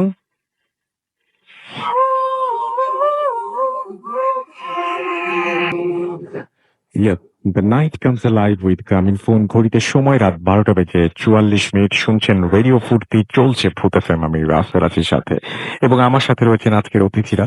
এবং আশা করছি যে আজকের ঘটনাগুলো আপনাদের কাছে ভালো লাগছে, আপনারা ফেসবুকে লিখছেনও সেরকম। আমরা চলে যাব আবারও আফনান ভাইয়ের কাছে তার ঘটনায়, এবং আশা করছি যে এই ঘটনাটি আপনাদের অনেক আনন্দ দেবে। চলুন আফনান ভাই, আপনার সেকেন্ড ঘটনায় যাই আমরা। ঘটনাটি আমি বলবো সেটা আমাদের রাজবাড়ির ভূত টিমের সদস্য শেখ মোহাম্মদ মিরাজ ভাই আমাকে কালেক্ট করে দিয়েছেন। আর ঘটনাটি আসলে তার নাম হচ্ছে আব্দুল্লাহ ইব্রাহিম ইমন। ওনার বাড়ি হচ্ছে টাঙ্গাইল জেলার দেলদুয়ার থানার বান্দাবাড়ি গ্রামে। আচ্ছা, ওনার দাদির থেকে এই ঘটনাটা আসলে ভাই শুরু। সেই ঘটনাটি আমি সরাসরি এখন চলে যাচ্ছি। রাসেল ভাই আমাকে যেভাবে আমি এটা শুনেছি সেভাবে আমি বলছি। সেটা হচ্ছে এই ইমন সাহেবের যিনি দাদি ছিলেন, এটা ঘটনাটা আজ থেকে প্রায় 25 থেকে 30 বছর আগের ঘটনা। তো ওনার দাদি শীতকালে, যে এখন যেরকম শীত পড়ছে ঠিক এরকম শীতকালে একদিন রাত 8টা 8:30টার দিকে ওনাদের কিছু আত্মীয় স্বজন বাড়িতে আসেন। তো আত্মীয় স্বজন বাড়িতে আসার পরে এখন হঠাৎ করে এত রাত্রে, গ্রামে কিন্তু শীতকালে এত রাত মানে অনেক রাত, 8:30 8টা 7টা মানে অনেক রাত হয়ে গেছে। তখন কি করবেন, কি আয়োজন করবেন শীতকালে? তো সিদ্ধান্ত হয় যে শীতকালে ওনার জন্য, সবার জন্য পিঠা এবং মাংস তৈরি করা হবে। তো যথারীতি চাল গুঁড়ো করে পিঠা বানানোর কাজ শুরু হয়। চিতই পিঠা বানানো হোক, সব আর একটা চুলায় রান্না প্রায় হয়ে গেছে। এখন পিঠা বানানো হচ্ছে, হঠাৎ দেখে গেল যে মানে একজন মহিলা বৃদ্ধ ভিক্ষুক সে আসছে তাদের বাড়িতে। তো এই লোককে কখনো চেনে না। ওনার মানে ইমাম সাহেবের যে দাদি, উনি এই লোককে কখনো দেখেও না, চেনেও না। তখন কথাবার্তা নেই, এসে বলে যে আমাকে কয়েকটা পিঠা দাও। এখন বলে যে ঠিক আছে আপনি বসেন, আমার তো আত্মীয় স্বজন আসছে, ওনাদেরকে একটু খাইয়ে নেই, তারপর আপনাকে আমি পিঠা দিব। মানে উনি যথেষ্ট ভদ্রতার সাথে তাকে বলছিলেন আর কি। হুম। এখন উনি বলছে যে না, আমি এই পিঠা খাবো না, আমাকে এই চিতই পিঠা আসলে আমরা কিন্তু নর্মালি সাধারণত মানে গ্রামাঞ্চলে বা চিতই পিঠা আমরা সাধারণত গোল বা একটু লম্বা, নৌকার মতো লম্বা এই টাইপের মানে ছাঁচগুলো সাধারণত এরকমই হয়। অনেক আগে থেকে এরকমই ছাঁচে সাধারণত চিতই পিঠা বানানো হয় আর কি। তো উনি বলছে যে আমি এই ধরনের চিতই পিঠা খাবো না। বলে তাহলে কি ধরনের চিতই পিঠা? বলে আমাকে 4 কোনা চিতই পিঠা বানাই দিতে হবে। আচ্ছা। বলে 4 কোনা চিতই পিঠা আমি পাবো কোথায়? এটা তো ছাঁচে তো এরকম হলে হয়তো বা বানানো যেতে পারে। আমার এখানে তো ওই ছাঁচ নাই। তা আমি আপনাকে 4 কোনা চিতই পিঠা বানিয়ে দিতে পারবো না। তখন ওই বৃদ্ধ মহিলা বলে যে আমার কাছে কিন্তু একটা ছাঁচ আছে, তুমি এই ছাঁচে আমাকে 4 কোনা পিঠা বানাই দাও। এখন রাসেল ভাই প্রথম কথা হলো যে এরকম রাতের বেলা গেস্ট আসছে, তাদের জন্য খাবার তৈরি করছে, এর ভিতরে একটা উটকো ঝামেলার কারণে ইমন সাহেবের দাদি বেশ বিরক্ত হন যে মানে কি করবেন এখন। তারপরেও যেহেতু আসছেন, কারণ গ্রামগঞ্জে মানুষ মানে অতিথি পরায়ণতা আমাদের এখনো এই ঐতিহ্যটা ধরে আছে যে গ্রামের মানুষরা বেশ অতিথি পরায়ণ। তারপর অত রাতে উনি বসে আছে, ঠিক আছে বসেন, দেখি কি করা যায়, আগে আমি গেস্ট তাদেরকে একটু খাইয়ে নেই। প্রথমে উনি এক পাশে দিকে বসে থাকেন, তখন বলে ঠিক আছে দেন আপনার ছাঁচটা দেন, আমি আপনাকে পিঠা বানিয়ে দিচ্ছি, আপনার যখন খেতে এত ইচ্ছা করছে। তখন আসলে ওনার যে ঝোলাটা ছিল, ঝোলার থেকে একটা ছাঁচ বের করে। ছাঁচটা হাতে পাওয়ার পর ইমাম সাহেবের দাদি বেশ একটু মানে শকড হন যে কি ব্যাপার, এই ছাঁচটা একটু অন্য রকমের, না মাটির না পিতলের, এটা উনি বুঝতে পারছিলেন না, এবং ওটা বেশ ভালোও লেগেছে। তো আসলে ওখানে দেন ওরা কয়েকটা পিঠাও বানাই দেন। পিঠা বানাই দেওয়ার পরে যখন ওই বৃদ্ধ ফকির মহিলা বলে আমার ছাঁচটা আমাকে ফেরত দাও, তখন কেন জানি ওর দাদি বলে যে ওনার মনের ভিতরে একটু লোভ লেগে যায় যে এত কষ্ট করে বানিয়ে দিলাম, আর বৃদ্ধ মহিলা উনি এই ছাঁচ দিয়ে কি করবে। বলে যে না থাক, ছাঁচটা আমার কাছেই থাক। বলে না, ছাঁচটা আমাকে দিয়ে দাও। বলে না ঠিক আছে, আপনি এটা আমার কাছে থাক, আপনি পরে এসে নিয়ে যান। মানে উনি আসলে বিভিন্ন ছলে বলে কৌশলে ছাঁচটা একটু রেখে দেওয়ার চেষ্টা করছেন, মানে ভালো লেগে যায় আর কি ছাঁচটা। তো আসলে ভাই যখন উনি ওই বৃদ্ধ মহিলাটা বুঝতে পারলেন যে না, এই ছাঁচটা আসলে আর দেবে না, বা এরকম একটু মানে তাকে একটু মানে ঠকানোর চেষ্টা করা হচ্ছে, তখন উনি মন খারাপ করে ওখান থেকে চলে যান। আসল ভাই সকালবেলা যখন ইমন সাহেবের দাদি ওই ছাঁচটা যেখানে রেখেছিলেন, সেখানে যখন দেখতে যান, দেখে যে ওই ছাঁচটা আর ওখানে নাই, এবং উনি বাড়ির কোথাও আর ওই ছাঁচটা খুঁজে পান নাই। ওটা অদৃশ্য হয়ে গেছে বা গায়েব হয়ে গেছে বা কেউ নিয়ে গেছে, এটা উনি আর বলতে পারেন না কিছু। তো আসলে ঘটনাটা আসলে এরপর থেকেই ঘটনাটা শুরু হয় আর কি। এই ঘটনার মানে 3-4 বছর পরে ইমন সাহেবের যিনি দাদি, উনি এই ইমন সাহেব এই ঘটনাটা বাড়ির সবাইকে বলেছিলেন যে এই বিষয়টা ঘটেছিল ওই রাত্রে। তো সবাই এই বিষয়টাকে একদম অ্যাজ ইউজুয়াল হিসাবেই ধরে নিয়েছিল আর কি। এটা যে কোনো প্যারানরমাল বিষয় হতে পারে বা অন্য কিছু হতে পারে, এই ধরনের কোনো বিষয় কারো মাথায় ছিল না। তো যখন 3-4 বছর পরে ইমন সাহেবের দাদি উনি হঠাৎ একদিন মারা যান, এবং মারা যান আসলে ঘুমের ভিতরে। মাসার সময় ঘুমের মধ্যে স্ট্রোক করে মারা যায়, এরকম অনেক ধরনের ঘটনাই ঘটে। তো আসলে ভাই ইমন সাহেবের দাদি উনি ওরকম ওই ধরনের কোনো অসুস্থ ছিলেন না। তো উনি হঠাৎ করে ঘুমের মধ্যেই মারা যান। তো যখন তার লাশের কাছে সবাই যায়, তখন সবাই দেখে যে আসলে মনে হচ্ছিল তার দাদির শরীরে মানে এক ফোঁটা রক্তও নাই, একদম ফ্যাকাশে চেহারা, মনে হচ্ছে সারা শরীর রক্ত শূন্য সাদা হয়ে গেছে, এরকম মনে হচ্ছিল। তো যাই হোক রাসেল ভাই, এটা তারা একদম স্বাভাবিক হিসাবেই নিল। বৃদ্ধ মানুষ হয়তোবা এরকম মানে মারা গেছে, মৃত্যুর আগে একরকম ছিল, এরকম সাদা সাদা দেখাচ্ছে, এরকম হতেই পারে। এই কারণে তারা স্বাভাবিকভাবেই তাকে দাফন কাফন করেন আর কি। রাসেল ভাই ওই ইমন সাহেবের দাদির ছিল 4 সন্তান। এই 4 সন্তানদের মধ্যে বেসিক্যালি তারা যখন বিবাহ শাদী করেন, তখন এই বিবাহ শাদী করার পর তাদের যে সন্তান হয়েছে, বেসিক্যালি ইমাম সাহেবের দাদির 4 সন্তানের মধ্যে কোনো সমস্যা হয় নাই, কিন্তু ওই 4 সন্তান যখন বিবাহ শাদী করেছে, তখন তাদের যে সন্তান বা জেনারেশন হয়েছে সেখানে কিছু সমস্যা দেখা দিয়েছিল আর কি। সেইটা আমি এখন বলছি। প্রথম কথা হচ্ছে ভাই, প্রথম যে সন্তানটা হয়, সেই সন্তান হওয়ার পর ওনার একটা ছেলে হয়। ছেলের বয়স যখন 5-6 বছর, তখন হঠাৎ করে সে প্যারালাইজড হয়ে যায়। আসলে তখন তো পোলিও হওয়ার একটা প্রকোপ ছিল, কিন্তু এই রোগটা পোলিও ছিল না, হঠাৎ করে প্যারালাইজ হয়ে যায়। কি কারণে হয় না হয় এই ধরনের কোনো মানে কি কারণে প্যারালাইজ হলো, ডাক্তার এই ধরনের কোনো তথ্য তাদেরকে দিতে পারেন নাই। যখন রাসেল ভাই আরো 6-7 মাস হয়ে যায় ওই প্যারালাইজড হওয়া ওই ছেলের, তখন একদিন ঘুমের মধ্যে ওই ছেলেটাও মারা যায়। আসলে ঘটনা কিন্তু ওইটাই ঘটে যে মারা যাওয়ার পরে মনে হচ্ছিল ওই ছেলেটার শরীরে এক ফোঁটা রক্তও নাই। মনে হচ্ছে কে যেন রক্তটা খেয়ে চলে গেছে, বা কোথাও রক্তটা চলে গেছে, বা রক্ত শরীরে আগেও ছিল না, এরকম মনে হচ্ছে। মানে একদম সাদা হয়ে গেছে বডি, রক্ত শূন্য হলে যেরকমটা হয় আর কি। তো ওনারা বিষয়টা নিয়ে একটু সন্দেহ প্রকাশ করে, কি ব্যাপার, দাদু এরকম মারা গিয়েছিল, এরকম মারা গেল। তো মনে করলো যে হয়তো বা জেনেটিক কারণ এটা হতেও পারে, এরকম বংশগত এরকম মৃত্যু হতেও পারে। সবাই ওই বিষয়টাই ধারণা করে নিয়েছিল আসলে ভাই। সুতরাং এইভাবে একে একে যে 4 সন্তান ছিল, এই 4 সন্তানের 3 জন পর্যন্ত প্রত্যেকেরই সন্তান, একটা করে সন্তান এভাবে মারা যায়। সবাই ঘুমের মধ্যে মারা যায় এবং মৃত্যুর পরে দেখা গেল যে তাদের শরীরে মনে হচ্ছে রক্ত নেই। সর্বশেষ সফল ভাই যে ঘটনাটি ঘটে, যে সন্তানটা হয় তার ঘরে একটা কন্যা সন্তান জন্ম নেয়। তো কন্যা সন্তান জন্ম নেওয়ার পরে ওনার কন্যা সন্তানের বয়স যখন 5 বা 6 বছর হয়, তখন এই কন্যা সন্তান মানে আস্তে আস্তে শুকিয়ে যেতে থাকে। বেশ একদম জীর্ণ শীর্ণ, এবং হেঁটে গেলে মনে হয় যে একটা জীবন্ত কঙ্কাল হেঁটে যাচ্ছে, এরকমটা। এবং সেই কন্যা সন্তান যদিও গ্রামের মানুষ কিন্তু এমনিতে সাঁতার টাতার পারে, সে এমনি পুকুরে বেশ সাঁতার টাতার কাটতে পারতো। তো আসলে ভাই একদিন রাতের বেলা যখন সবাই ঘুমিয়ে আছে, তখন ঘরের দরজা সবাই লক করা সব দিক থেকে। তো হঠাৎ মানে সকালে উঠে ওই মেয়েটার দরজা বন্ধ, কিন্তু মেয়েটাকে যখন বারবার ডাকা হচ্ছিল, কোনো শব্দ করছিল না। অনেকবার ডাকাডাকির পরে যখন শব্দ হয় না, তখন দরজা ভেঙে ভিতরে দেখে মেয়েটা তার রুমেই নেই। তখন আজব ব্যাপার যে দরজা ভিতর থেকে বলতে মেয়েটা গেল কোথায়। তখন চারিদিকে খবর লাগানো খবর লাগানো শুরু হলো, কোথায় গেল কোথায় গেল। তখন রাসেল ভাই বাড়ির পাশে যে পুকুরটা ছিল, সেই পুকুরে ওই মেয়েটার ডেড বডি সকালবেলা কিছুক্ষণ পরে আর কি ভেসে ওঠে। যখন খোঁজাখুঁজি শুরু হয় তারপরে ভেসে ওঠে। ভেসে ওঠার পর রাসেল ভাই প্রথমে তারা চিন্তা করেছে যে মা বাবার মন বেঁচে আছে কিনা। দ্রুত উপজেলা স্বাস্থ্য কমপ্লেক্সে নিয়ে যাওয়া হয়।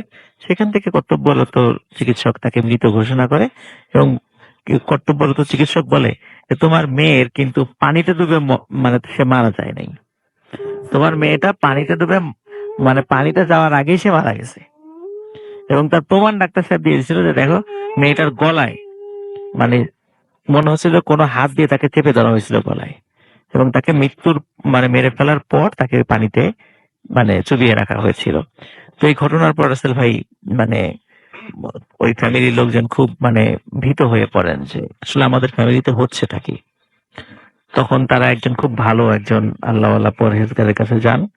তখন যাওয়ার পরে পুরো ঘটনাটা যখন খুলে বলেন, তখন ওই পরহেজগার ব্যক্তি আল্লাহ তাআলার কাছে দোয়া করেন, এবং তার দাদির যে কৃতকর্ম এর জন্য সে তো তার ফল পেয়েই গেছে, কারণ একজনের কৃতকর্মের জন্য অন্যজন শাস্তি পাবে না, এটাই স্বাভাবিক।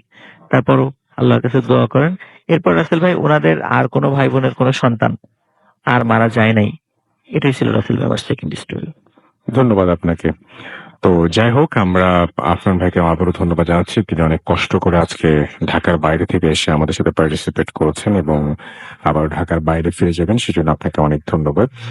আমরা চলে যাচ্ছি কিছু ফেসবুকের কমেন্টে।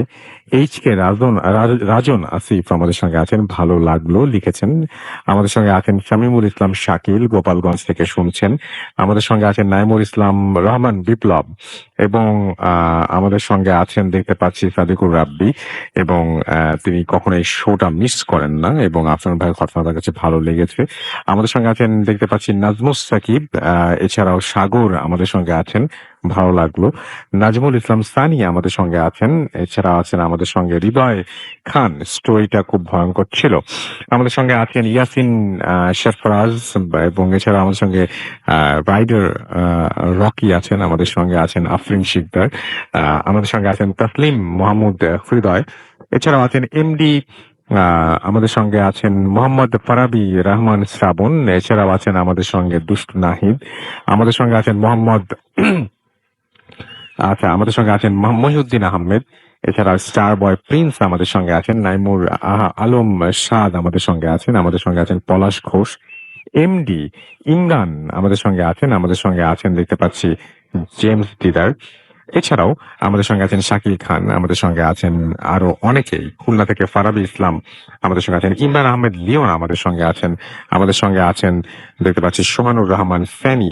এছাড়াও আছেন ইমরান, আমাদের সঙ্গে আছেন জীবন হোসেন, আজিজুল খান আমাদের সঙ্গে আছেন। পড়ছিলাম রেডিও ফুর্তির যে ভূত এফএমের যে পেজটা রয়েছে সেই পেজ থেকে, এবং কিছুক্ষণ পরে আমরা আবারও পড়বো রেডিও ফুর্তি যে পেজটা রয়েছে সেই পেজ থেকে। এবং আমাদের দুটো পেজের অ্যাড্রেস আমি আরো একবার জানিয়ে দিই, www.facebook.com/radio.furti and www.facebook.com/bhutfm.raffle। এই দুটো অ্যাড্রেসে গিয়ে কিন্তু আপনি আমাদের সাথে কমিউনিকেট করতে পারেন, লিখতে পারেন আমাদের সাথে আমাদের যে ঘটনাগুলো আপনাদের কেমন লাগছে সেটা কমেন্ট সেকশনে গিয়ে জানিয়ে দিতে পারেন। এবং আমি দেখতে পাচ্ছি যে অনেকে সেটা জানাচ্ছেন। নাজমুল ইসলাম প্রান্ত আমাদের সঙ্গে আছেন, এবং আমাদের সঙ্গে আছেন দেখতে পাচ্ছি আব্দুল বিন আওয়াল বিন জামিল। সেটাও শেখ আখতারুজ্জামান আখতার আমাদের সঙ্গে আছেন, রূপক সাহা আমাদের সঙ্গে আছেন, আব্দুল্লাহ মাসুদ আমাদের সঙ্গে আছেন এমডি রুদ্র আহমেদ। এছাড়াও সাইফুল জিহান আমাদের সঙ্গে আছেন, মিরপুর 1 থেকে তিনি শুনছেন। তো থ্যাংক ইউ সো মাচ যারা কমেন্ট করছেন এবং যারা এতটা সময় আমাদের সঙ্গে আছেন।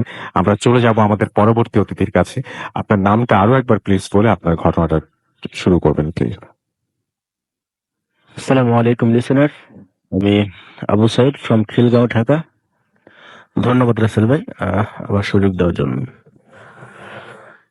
তো সরাসরি আমি আমার ঘটনায় চলে যাচ্ছি। আসলে এই ঘটনাটা আমার সাথে ঠিক রিলেটেড না, আবার রিলেটেড। এখন বলতে গিয়ে আমার মনটা খারাপ হয়ে যাচ্ছে। ঘটনার শুরুটা আসলে অনেক বছর আগে, যখন আমি 12 বা 13 বছর বয়সে ছিলাম।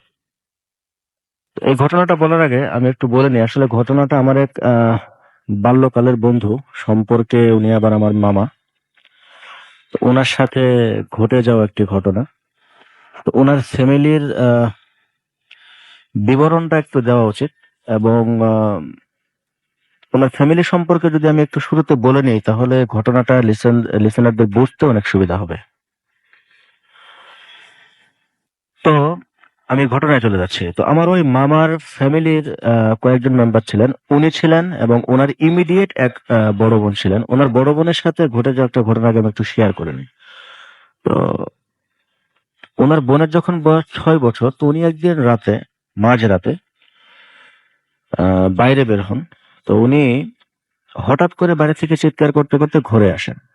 ঘরে এসে বলেন যে বুড়ি ব্যাং খাচ্ছে, মানে ব্যাং, যে ব্যাং গুলো আমরা সাধারণত দেখি রাতে ঘুরে বেড়াই, যে বুড়ি ব্যাং খাচ্ছে। তো এগুলো বলে বলে উনি এক সময় অসুস্থ হয়ে যান, খুবই অসুস্থ হয়ে যান। ট্রিটমেন্ট চলে, কিন্তু একটা সময় দেখা যায় যে উনি মানসিক ভারসাম্য হারিয়ে ফেলেন, মানে আমার ওই মামার বোন। তো 6 বছর বয়সে উনি মানসিক ভারসাম্য হারান। ওনার বয়স যখন 26 বা 27 বছর হয়, এই বছরের শুরুর দিকে, তো ওনার মরদেহটা উদ্ধার করা হয় ওনার বাড়ির পেছনের দিকে একটা গাব গাছের তলা থেকে। তো আসলে ওনার ঘটনাটা শুরু যেখান থেকে, অর্থাৎ উনি যে ঘটনার পর মানসিক ভারসাম্য হারিয়ে ফেলেন, যে জায়গাটা থেকে, ওই জায়গাটা থেকে ওনার লাশটা উদ্ধার করা। আসলে এর মাঝখানে ওনাদের ফ্যামিলির সাথে প্যারানরমাল অনেক কিছুই ঘটতে থাকে বিভিন্ন সময়ে। কখনো কেউ দেখেন যে ওনাদের টিউবওয়েল যে এরিয়াতে আছে, ওই এরিয়াটাতে কেউ টিউবওয়েলটা রাত্রে মানে চাপতেছে, পানি বেরোচ্ছে, এরকম আওয়াজ হয়। ঘরের মধ্যে কেউ হাঁটাচলা করতেছে, বা কখনো মনে হচ্ছে নামাজ পড়তেছে, পিছনে কেউ একজন দাঁড়িয়ে আছে। এমন চলতে থাকে ওনাদের ফ্যামিলির সাথে। আসলে এই সমস্ত বিষয়গুলোর সাথে ওনাদের ফ্যামিলির প্রত্যেকটা সদস্য অভ্যস্ত হয়ে পড়ে। তো এবার আমি আমার ওই মামার ঘটনায় আসি। উনি আমার খুবই ভালো বন্ধু ছিলেন, সমবয়সী ছিলাম, সম্পর্কে ছিলেন মামা। তো একটা সময় আমি ছুটিতে বাড়িতে যাই। তো বাড়িতে যাওয়ার পর ম্যাক্সিমাম সময়টা আমার তার সাথে কাটতো।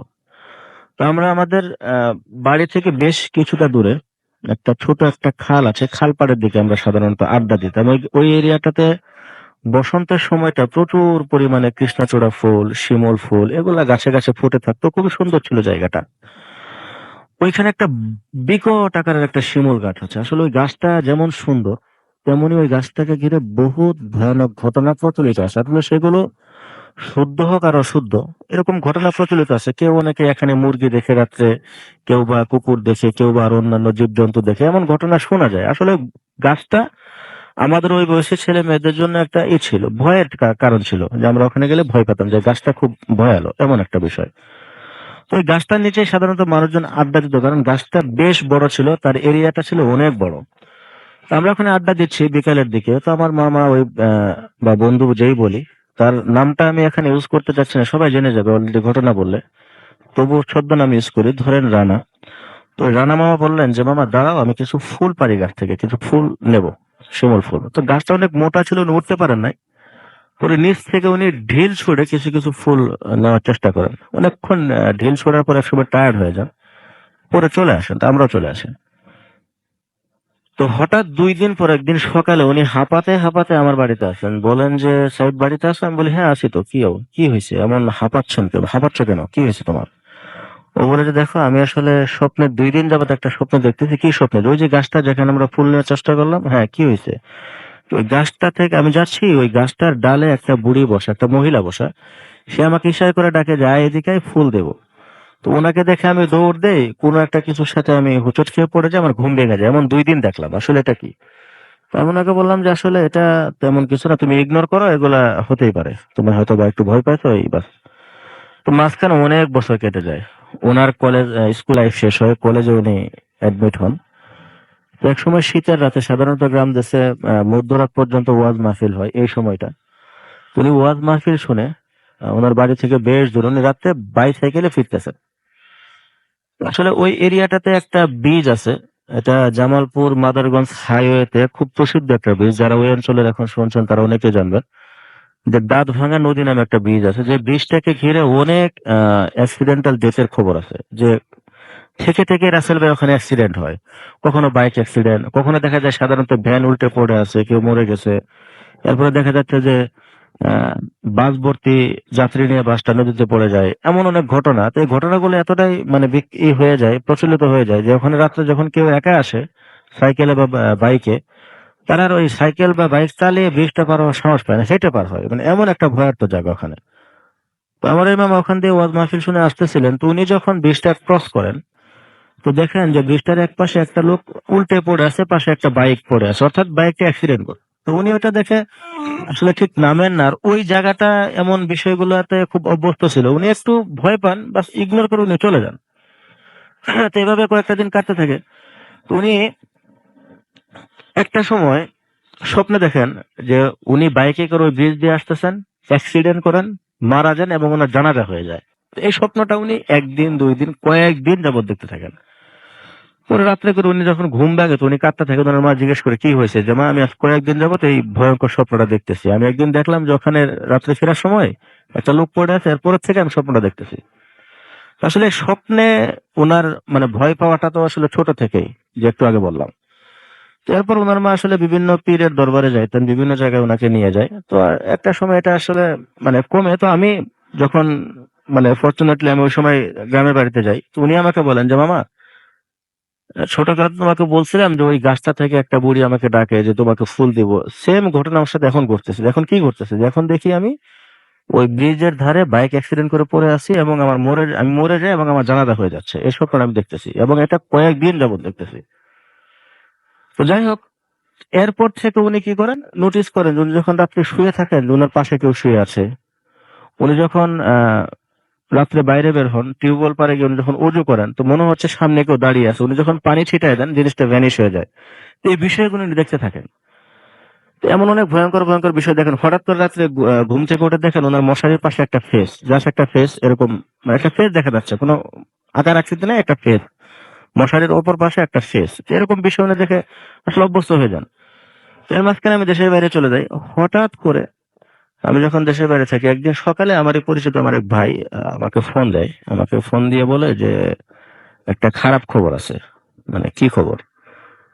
পরে বলে যে, তোমার মামা বা বন্ধু যেটাই বলি, অমুক রানা ও তো মারা গেছে। আমি আসলে নিতে পারি না খবরটা, বিশ্বাস করি না, ওকে একটু বকাঝকা দিয়ে ফোনটা রেখে দেই। পরে আমি সেটা শিওর হওয়ার জন্য আমার কাজিন থাকে সানি নাম, ওকে ফোন করি। ও বলে যে হ্যাঁ, ও আজকে অ্যাক্সিডেন্ট করে মারা গেছে। কোথায়?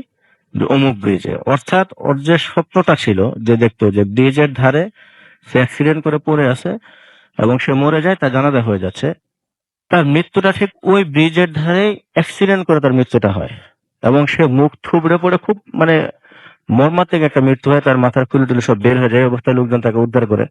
আসলে কিভাবে তার মৃত্যু হয়েছে, অ্যাক্সিডেন্ট করে হয়েছে না কিভাবে হয়েছে কেউ জানে না, তার বাইকটা পাশে পড়া ছিল এবং সে ওখানে অ্যাক্সিডেন্ট করে মরে থাকে।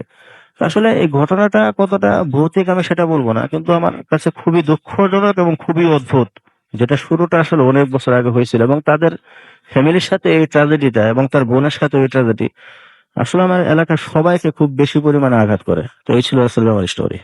Thank you so much. আপনার ঘটনার জন্য আপনাকে অনেক ধন্যবাদ এবং আশা করছি যে আপনাদের কাছে ঘটনাটি অনেক বেশি ভালো লেগেছে। আমরা চলে যাব একটা ইমেইলে, এবং যে ইমেলটি আমার কাছে এই মুহূর্তে আছে আমি সেই ইমেলটা পড়ে শোনাচ্ছি। প্রিয় রাসেল ভাই, জানি আপনি ভালো আছেন। অনেকদিন ধরে ভাবছি একটা ঘটনা পাঠাবো।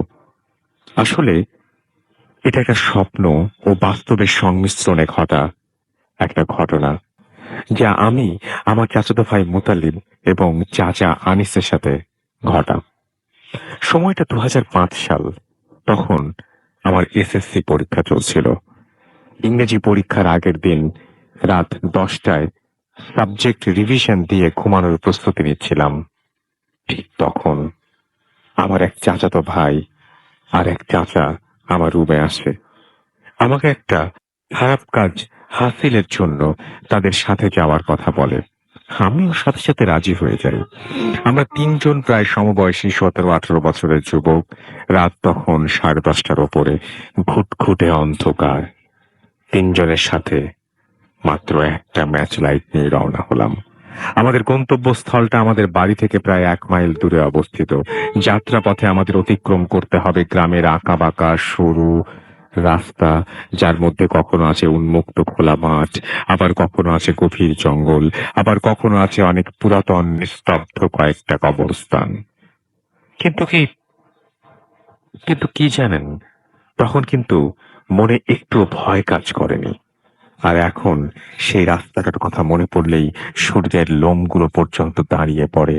আমরা তিনজন খোশ গল্প করতে করতে বিড়ি টানতে হাঁটছি। বিস্তীর্ণ খোলা মাঠের নিস্তব্ধতা, ঝিঁঝি পোকার ডাকে পূর্ণ গভীর জঙ্গল এবং ইটের বেড়ায় আবদ্ধ নিঝুম ও বিশাল কবরস্থানের মাঝে কোনো ভয় সেদিন মনকে প্রভাবিত করতে পারেনি। আমরা যথারীতি আমাদের গন্তব্যে পৌঁছালাম। গন্তব্যস্থানটাও ছিল এক গভীর জঙ্গলের ভেতর। আমি আর আমার চাচাতো ভাইকে চাচা জঙ্গলের ভেতর একটা স্থানে দাঁড় করিয়ে রেখে তিনি যে কাজের জন্য এসেছিলেন, আমরা যে কাজের জন্য এসেছিলাম তা করতে গেলেন। আর আমরা এই ঘন গভীর জঙ্গলে অপেক্ষা করতে লাগলাম। ওই জায়গাটা যে কতটুকু ভয়ানক তা আপনাকে ভাষায় বোঝানো আমার পক্ষে সম্ভব নয়। ওই সময় আমরা দুজন কেন যেন একটুও ভয় পাইনি। ভয় বলতে যে কিছু আছে আমাদের মনেই হয়নি। যাই হোক, দুজন প্রায় 2 ঘন্টা অপেক্ষা করার পর চাচা ফেরত এসে বলে, কাজটা হবে না। যার ফলে আমরা যথারীতি বাড়িতে ফিরে আসি এবং ঘুমোতে যাই, এবং ওই রাতের স্বপ্নে দেখি যে আমরা ওই খারাপ কাজটি করি এবং কাজটা করার পর আমাদের তিনজনকে সাপে কাটে এবং আমরা মারা যাই। আর আমরা জঙ্গলে যে জায়গায় অপেক্ষা করছিলাম ওইটাও একটা পুরনো কবরস্থান, যা আমাদের রাতের অন্ধকারে আমরা দেখতে পাইনি। আমাদের তিনজনের 3টা লাশ ওই কবরস্থানের ওপর পড়ে আছে এবং খারাপ কাজটা করার জন্য যে উপকরণ নিয়েছিলাম তাও আমাদের লাশের পাশে পড়ে আছে। এবং ওই দিন ঘুমের মধ্যে ঠিক মৃত্যুর মতো যন্ত্রণা উপভোগ করেছিলাম, উপলব্ধি করেছিলাম। এক পর্যায়ে রাতের শেষে ভোর হলো এবং আমরা লাশগুলো জঙ্গলের কবরস্থান থেকে রাস্তার পাশে বড় একটা কবরস্থানের ওপর পড়ে রইল। সকালে রাস্তা দিয়ে মানুষ চলাচল করছে আর আমাদের ভৎসনা করছে আর আমাদের গালি দিচ্ছে যে এই ছেলেগুলো, এই খারাপ ছেলেগুলো মারা গেছে, ভালোই হয়েছে, কবরস্থানের ওপরে এসেছে, অন্য একটা খারাপ কাজ করতে। সারাদিন আমাদের লাশগুলো ওই কবরস্থানেই পড়ে রয়েছে। কেউ আমাদের কাছে আসছে না। এমনকি আমাদের বাবা মা আত্মীয় স্বজন কেউ না।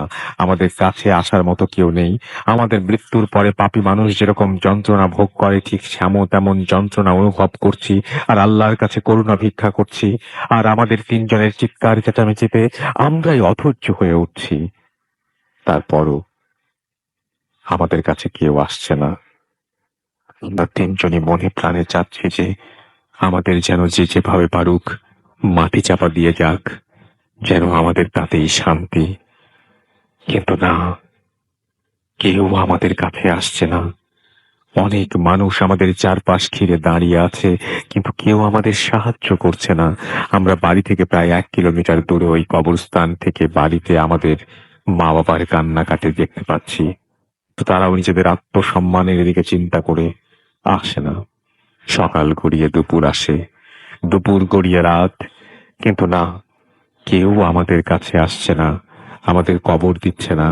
আমাদেরকে কবর দেওয়ার জন্য আমরা অস্থির হয়ে পড়েছি, কারণ আমাদের কাছে তখন মনে হতে লাগলো যে আমাদের কবর দিয়ে দিলেই মনে হয় আমাদের সকল আযাব থেকে আমরা মুক্ত হয়ে যাব। এক সময় আমরা নিরাশ হয়ে পড়লাম এবং আমাদের ওপর চলমান আযাব আস্তে আস্তে ত্বরান্বিত হতে লাগলো। দিনের পর দিন চলে যাচ্ছে, কেউ আমাদের কাছে আসছে না। আস্তে আস্তে আমাদের শরীরে পোকা সৃষ্টি হলো। এই পোকাগুলো কোদাল দিয়ে মাটি কাটলে যেমন মাটির আঘাত লাগে, ঠিক তেমন ভাবে আমাদের শরীরকে আঘাত করতে লাগলো। আমাদের চামড়া শুকিয়ে আসছিল, শরীরটা আস্তে আস্তে কঙ্কালসার হতে থাকলো। আমরা বুঝতে পারছি আমাদের মৃত্যু হয়েছে, কিন্তু আত্মা দেহ থেকে যাচ্ছে না। কেন যেন বুঝতে পারছি না। আমরা এমন উপলব্ধি হতে লাগলো যে মৃত্যুর পরে আত্মা দেহ ছেড়ে চলে যায়, কিন্তু আমরা এমন কেন? হঠাৎ আবার এও মনে হলো আমরা পাপী মানুষ, তাই আমাদের এই দশা। এভাবেই আমাদের বছরের পর বছর কবরের উপর পড়ে থেকে আযাবময় সময় অতিক্রম করতে হতে লাগলো। হঠাৎ একদিন দেখলাম 4 জন অপরিচিত লোক আমাদের দিকে আসছে। প্রত্যেকের পরনে ছিল সাদা পাঞ্জাবি পাগড়ি। তারা আমাদের একসাথে গোসল দিল, জানাজা পড়ালো এবং যার যার কবরস্থানে আলাদাভাবে কবর দিল। ঠিক ওই সময় আমার ঘুম ভাঙলো। ঘুম ভাঙার সাথে সাথে আমি আমার চাচাতো ভাইয়ের কাছে যাচ্ছিলাম। ঠিক ওই মুহূর্তে দেখি সে আমার কাছে আসছে। আমি তার কাছে একটু কাছে গিয়ে এগিয়ে গিয়ে বলি, রাতে একটা খারাপ স্বপ্ন দেখেছি। সে বলে, আমিও দেখেছি। তারপর সে বলে, তুই কি দেখেছিস বল। তারপর আমি আমার স্বপ্নের কথা বললাম। তা শুনে সে বলতো, আল্লাহর কসম, তুই যা দেখেছিস আমিও হুবহু এই স্বপ্নটি আজ রাত্রে দেখলাম। কিন্তু আমাদের চাচা কোনো কিছু আবার স্বপ্নে দেখেনি। 13 বছর আগে আমাদের জীবনে ঘটা ওই ঘটনাটি আমি একদিনের জন্য ভুলতে পারি না। কারণ ভূত এফএম শুনলেই আমার সাথে ঘটে যাওয়া ঘটনাটা মনে পড়ে যায়। আর আমি প্রতি রাতেই ভূত এফএম শুনে ঘুমোতে যাই। এরপরে তিনি আরো অনেক কথা বলেছেন। ভীষণপুর পূর্বথালা নেত্রকোনা থেকে লিখেছেন আমাদের এই ইমেলটি। থ্যাংক ইউ সো মাচ আপনাকে আপনার ঘটনা পাঠানোর জন্য, এবং আশা করছি যে এই ঘটনাটি আপনাদেরও অনেক বেশি ভালো লেগেছে। আমরা চলে যাব একটা ছোট্ট বিরতি, তারপরে ফিরে আসবো আবারও। সেই পর্যন্ত আমাদের সঙ্গেই থাকুন। স্টে টিউনড রেডিও ফুর্তি এফএম অ্যান্ড ডু ফুর্তি। ফুর্তি। এটা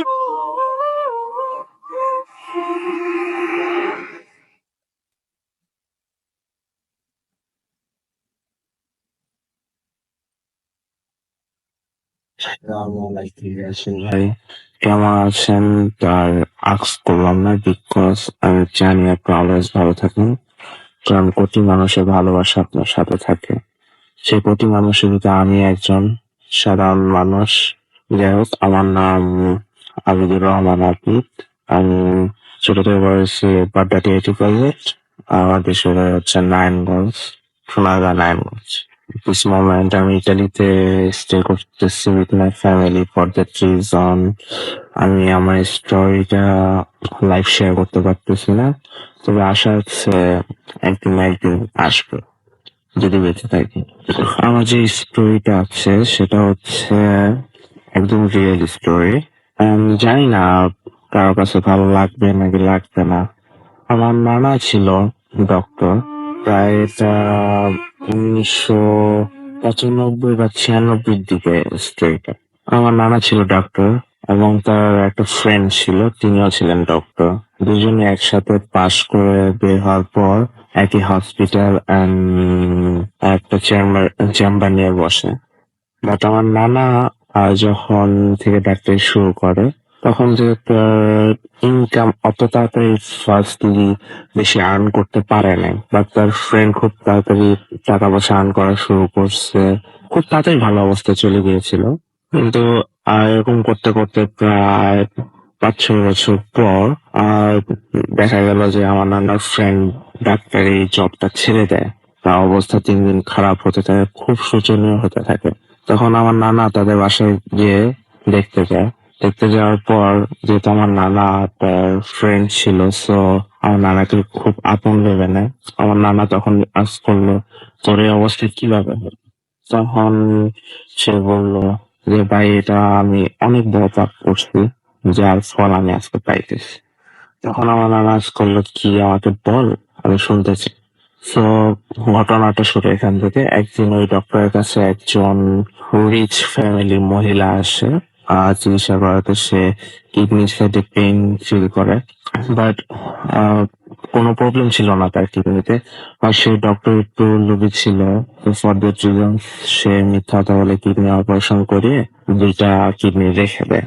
রেখে দেওয়ার পর সেই মহিলাটা খুব তাড়াতাড়ি মারা যায়। মারা যাওয়ার পর সেই মহিলাটা সেই ডক্টরের স্বপ্ন দেখানো শুরু করে যে তুই আমার 2টা কিডনি নিছিস, আমি তোর কিডনি এরকম অবস্থা করবো সেটা ভেঙে ভেঙে পড়। এই স্বপ্ন দেখার পর সে খুব অ্যাবনর্মাল ফিল করে বা খারাপ ফিল করে। পরে সে কি করলো, হুজুরের কাছে গেল, অনেক জায়গায় গেল, বাট হুজুররা বললো যে দেখেন, এটা একটা স্বপ্ন দেখছেন, এটা নর্মালি নিতে পারেন। কারণ সে হুজুরের কথা শুনে নর্মালি নিল। নেওয়ার পর এরকম দিন যেতে থাকে, দিন যেতে থাকে। তার ওয়াইফ যখন প্রেগনেন্ট হয়, তার একটা বাচ্চা মারা যায়। এরপর আরেকবার প্রেগনেন্ট হয়, তখনও মারা যায়। এরকম করতে করতে তার বিজনেস অবনতি ঘটতে থাকে। তার ডাক্তারি পেশা থেকে মন উঠে যেতে থাকে। পরে সে ডাক্তারি ছেড়ে দেয়। ছেড়ে দেওয়ার পর সে ফিল করে যে তার 2 সাইডে যে কিডনি আছে সেখানে খুব পেইন অনুভব করে। বাট যখন চিকিৎসা করাতে যায়, বাট সবাই বলে যে কিডনিতে কোনো সমস্যা নেই, হয়তো গ্যাস্ট্রিক বা সামথিং লাইক দ্যাট একটা প্রবলেম শো করে, বলে যে আপনি ওষুধ খান তাইলে বেশ বেটার ফিল করবেন। যখন ওষুধ খেতো তখন বেটার ফিল করতো। এরকম করতে করতে করতে করতে যখন সে একদম শেষের পর্যায়ে চলে আসে, পেইন এত উঠে সে আর সহ্য করতে পারে না।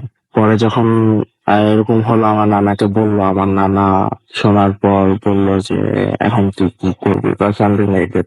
তার কাছে আর কোনো ওয়ে ছিল না। পরে সে আমার নানার সাথে দেখা করার 5 মিনিট পরে মারা যাওয়ার পর যখন তাকে গোসল করানো হয়, তখন দেখা যায় যে 2 সাইডের যে কিডনি যেখানে থাকে ওই সাইড প্রচুর প্রচুর পরিমাণে কালো হয়ে আছে।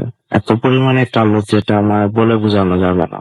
এরপর আমার নানা বলল যে এই সাইডে যে কালো হয়ে আছে এটা আহ ময়নাতদন্ত করা উচিত, কিছু একটা হয়েছে এখানে। তারপর পুলিশ আসলো। পুলিশ আসার পর পুলিশ দেখার পর তাকে ময়নাতদন্ত করার জন্য পাঠানো হয় মর্গে। আমার নানা যেহেতু ডক্টর ছিল, সে ডোমের সাথে গেল, লাশ কাটলো।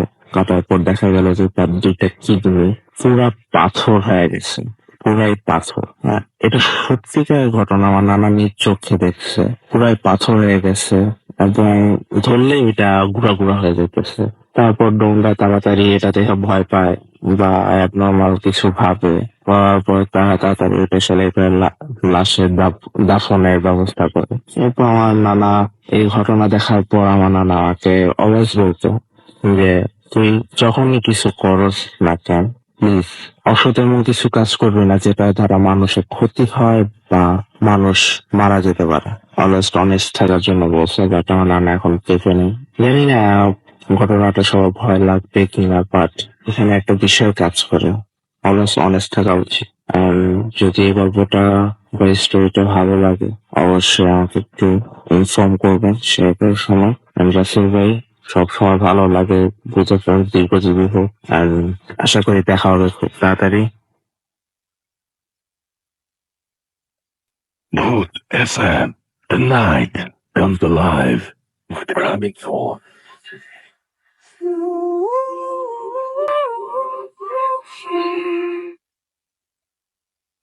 Yes. The night comes alive with Camille Phone. You are listening to Radio Food থেকে প্যাম ঘুরতে সময় রাত 1:23। আমরা চলে যাব আমাদের পরবর্তী অতিথির কাছে। আপনার নামটা প্লিজ একটু বলবেন, কোথা থেকে এসেছেন, তারপরে আমরা এই ঘটনায় যাব। জি, আমি ফয়সাল আছি। আমি এসেছি বাড্ডা থেকে, আমার হোম টাউন পাবনা অষ্টমীর সাথে। শুনি আপনার আজকে যে কথা। ঘটনাটা আমি শেয়ার করতে যাচ্ছি সেটা আমার ক্লোজ একটা বড় ভাইয়ের ঘটনা। তো সঙ্গত কারণে আমি তার নাম ঠিকানা কিছু বলছি না। No problem. আহ, তো ঘটনাটা 1996-97 সালের দিকে। সেই সময় সেই ভাই সবেমাত্র পঞ্চম শ্রেণী পাশ করেছেন। তো এই সময় তার ফুপু তার বাড়িতে বেড়াতে আসে, তার ফুপা সহ। তো ভাইয়ের বাবাকে প্রপোজ করে তিনি, যে তার ফুপু যে আমার বাড়িতে কোনো ছোট ছেলে মেয়ে নেই, তো আমাদের ওখানে ভালো স্কুল আছে, ওকে আমার সাথে দাও, আমার ওখানে থেকে সে লেখাপড়া করবে। তো তার বাবা তার ফুপুর প্রপোজালটা ডিনাই করতে পারেনি, তাকে নিয়ে যায়। তো ভাইও শান্তশিষ্ট ছিল, ফুপুর সাথেই যায়, ওখানে ষষ্ঠ শ্রেণীতে ভর্তি হন। তো তিনি যে দেখেন যে তার ফুপু, আসলে আগে শুনছেন যে তার ফুপু কবিরাজি করেন, তো উনি যাওয়ার পর দেখেন যে স্কুল থেকে যখন ফিরে আসেন তখন অনেক জিনে ধরা রোগী, অনেক মানে অ্যাবনর্মাল রোগীকে ফুপু মানে ট্রিটমেন্ট করছেন। আর অদ্ভুত রকমের অঙ্গভঙ্গি, এইসব অঙ্গভঙ্গি দেখে তো ভয় হতো যে কি এরকম হচ্ছে, অদ্ভুত চিৎকার। তো ওনার ভয় লাগতে থাকে। ওনার সমবয়সীও কেউ ছিল না ওখানে। আর 96-97 সালের দিকে ওখানে ইলেকট্রিসিটির ব্যবস্থা ছিল না। আর ওনাদের বাড়ি ছিল একদম ধানের জমির সাথে। যত দূর যায় শুধু ধানের জমি, ধানের জমি দেখা যায়। তো উনার ভয় করে, মানে উনি যে সন্ধ্যার সময় দাঁড়িয়েছেন বাইরে, মানে চারদিকে বাতাস, একটু বাতাস লাগবে, মনে হয় যে তার ভয়টা তার শীত দ্বারা দিয়ে বেশ সারা গায়ে ছড়িয়ে যায়, এমন একটা অবস্থা। তো এর মধ্যে একদিন তার ফুপির শাশুড়ি আসে ওনাদের বাড়িতে। তো হঠাৎ ভাই রাত্রে তার ওয়াশরুমে যাওয়ার প্রয়োজন হয়। তো ওয়াশরুমে যাওয়ার পরে তিনি ঘুম ঘুম চোখে, ঢুলু ঢুলু চোখে বাইরে আসেন ওয়াশরুমের। তো তিনি খেয়াল করেন তার ফুপুর শাশুড়ি বলে, আয় আমার সাথে আয়। তো তিনি ঘুম ঘুম চোখে তার ফুপির শাশুড়ির দিকে যাচ্ছেন, কোন দিকে যাচ্ছেন কিছু বুঝতেছেন না, ঘুম ঘুম দিকে যাচ্ছেন। তো হঠাৎ দরজার খিল দেওয়ার শব্দ হয় জোরে। তো উনি দরজার দিকে তাকান, তাকে দেখেন ওনার ফুপি ওইখানে দাঁড়িয়ে, মানে ফুপির শাশুড়ি ওইখানে দাঁড়িয়ে একটা হ্যারিকেন নিয়ে। তো উনি আশ্চর্য হন, তখন এক দৃষ্টিতে ভাবেন তাহলে আমার সামনে কে, আর দেখেন তো উনি একদম ধানের জমির দিকে চলে যাচ্ছেন। তো উনি চিৎকার দেন, চিৎকার দেওয়ার পরে সবাই বের হয়ে আসে, আসার পরে বলে কি হয়েছে কি হয়েছে, তখন বলে এরকম দেখছি। তো ওনাকে সবাই সান্ত্বনা দেন, না তুমি তোমার এটা চোখে ভুল, তুমি ঠিক দেখ নাই, ছোট মানুষ, এটা কোনো বিষয় না। তো উনিও সেরকম মেনে নেয়, তার ওইভাবে রিয়েলাইজ করার বয়সও ছিল।